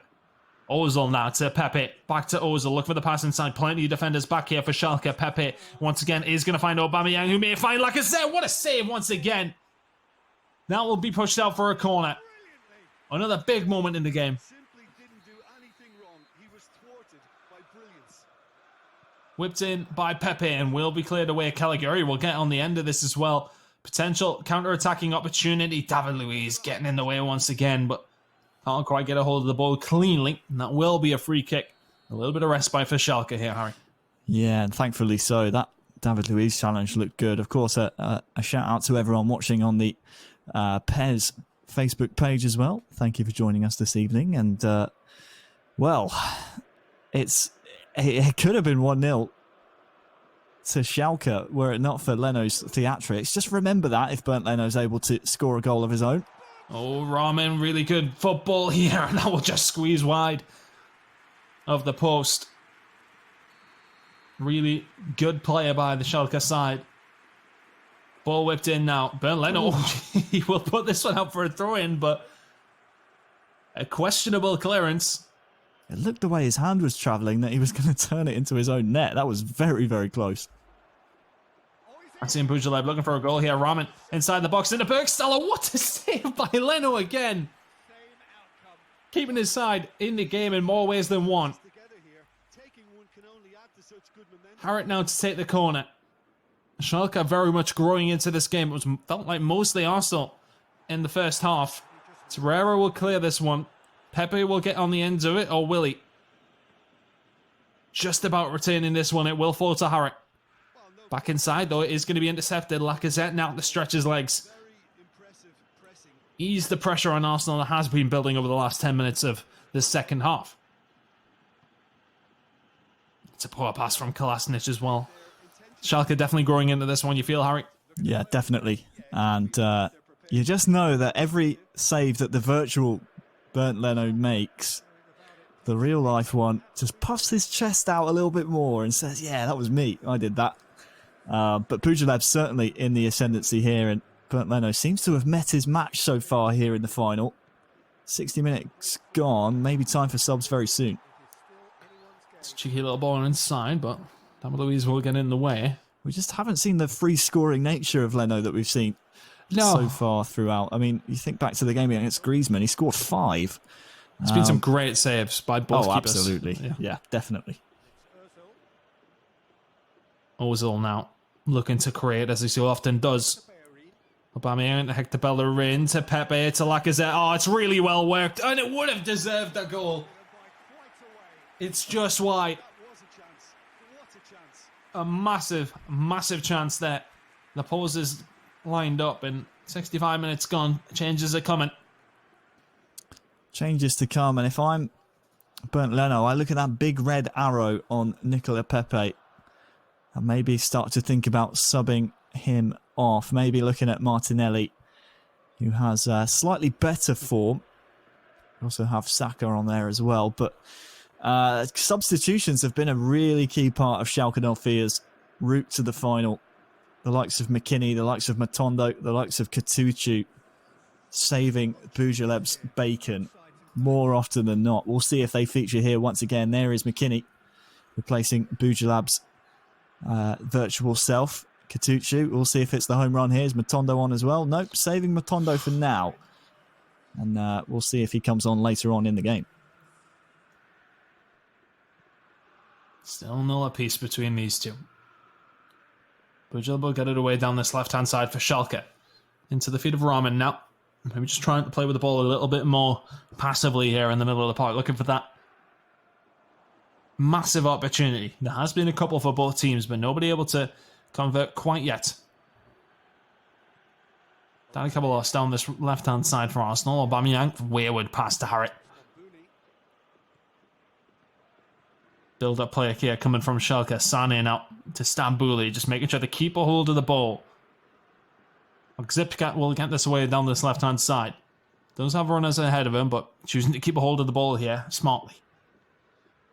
Yeah, needs to be careful though. All it takes is one mistake when he's playing around with the ball in this kind of position. And the likes of Aubameyang and Lacazette are running at your goal at pace. It's a good ball in. It's going to be Rahman. He's going to take the shot. What a finish. Finesse on the edge of the box and sticks it in the back right corner. And that's the first goal of this final. And it will be Nassim Bouzelev to take the lead. Well, it has to be said, it's been coming. It's been coming. He's been growing into this game, and he now has a stamp on it. Just take a look, Chris. Maybe an opportunity here first, Harry. It's not going to happen. But what a goal that is by Schalke. Just take a look at the immediate response from Bouzelev, bottom right-hand corner of your screen. That blue bar right at the bottom. Wants to play defensive for the next 10 or so in-game minutes and maintain possession to prevent Bernd Leno even a sniff of the ball and a chance to come forward. But what a finish it was. Curled perfectly into the corner. And as long as Schalke, as long as Bouzelev retain possession here and keep the ball, then Bouzelev will be the champion. The problem is with keeping all the ball, you do invite that pressure on. Just passing it around his midfield and defence, making sure to not give an opportunity here to Arsenal, who have to push, they have to press. If you've been Leno, you've cruised through up until this moment, but maybe an opportunity on the counter-attack here. Caligari roaming down the right-hand side. He's got men in the box as well. Good defending. Arsenal will now have the ball. 89 minutes, but they've given it away. Have to be careful if you're Schalke here. Stambouli down this right-hand side. Only added time now for Schalke to hold on. Nassim Bouzelev, has he done it for his club? Can Arsenal get the ball back? They cannot. He's holding on to it so well. We're into the final minute. Is it going to be grabbed by Arsenal? No, it is not. It is going to be Schalke. The winners yet at the Stay at Home with Pez tournament online. And he will take it away for Schalke. Nassim Bouzelev is your winner. Well, he's been brought up through the Schalke youth system from the under-16s. And he's come through to win the Stay at Home with Pez Cup. It's the German-born Morocco international, Nassim Bouzelev, with a wonderful performance, really, in the final. Bernd Leno, who's been free scoring all tournament long, really almost nullified completely in the final. Yeah. Bernd Leno, though, a tremendous showing from him, really showing those outfield players playing in the competition that he can play attacking football as well. But credit to Bouzelev, perfect game plan in the final. And of course, a share of the spoils, I suppose you could say, in terms of the credits, goes to Merriman from Schalke 04's eFootball Pro team, coaching Bouzelev throughout, giving him tips and giving him some pointers in terms of some of the in-game stats and some of the traits that he needs to look out for. Certainly, when you consider the way that Bouzelev was mirroring the esports tactics in the games throughout this tournament. It's no surprise to see him come out on top, and congratulations to Schalke 04 and Bouzelev. They are the champions. Fantastic from him. This is how he did find his way to the final. Let's have a look at the bracket, and let's have a look at Bouzelev's run. Played Eduard, first game that we've seen from him, 2-1 there, 1-0 against Pjanic, 2-0 against Esposito, and then 1-0 in the final. He hasn't been like free scoring, has he? It's been very tight games, but he's been very resolute throughout. And he's only conceded one goal the entire tournament run. And that was to Eduard all the way back in the round of 16. So really clean performances throughout. And Eduard, I would say, probably gave him the closest game of all. If you exclude maybe the Leno performance in the grand finals, as we just saw, Eduard really pushed Bouzelev right to the end. And you maybe think if Eduard gets a different draw there, he goes further on in the tournament instead of bowing out in the round of 16. But really, all these professional players played tremendously well throughout today, and it was a pleasure to watch. Hopefully, we can do it again soon. And plenty of goals being scored by Bernd Leno up until the final. He had so much good work throughout, and then just at the final hurdle fell. Maybe ran out of steam. Yeah, maybe he exhausted some of his tactics, really struggled to break down Bouzelev in the end. You feel like the possession style of play from Bouzelev really, it's confounded Leno a little bit. He's struggled to break it down, and in the end, when he got his goal, as he probably deserved, considering he was coming forward, Boujalev, Leno had to chase the ball at that point, and there were times when that bar in the bottom left-hand corner of the screen for Arsenal was going right the way to the red, and when you do that, the centre-backs join the attack, and that's where Boujalev was able to venture a little bit further forward with the gaps appearing at the back. So, maybe run out of steam, but overall, tactically, well played by Boujalev, and he's the deserving champion. Thank you very much to everybody who did tune in. Thank you very much to all the players and the teams, of course, Barcelona, Juventus, Bayern Munich, Manchester United, Arsenal, Inter, and AC Milan, Rangers, Celtic, Schalke, and Zenit, of course, all taking part. We love to see the participation from the clubs in esports, and it's been fantastic fun. Thank you very much, Harry. It's always a pleasure, mate. Always a pleasure, and a fantastic win in the end for Schalke. They will get it done. They will be the Stay Home with Pez tournament final winners. Thank you very much, guys, for watching, and we'll see you for the next stream.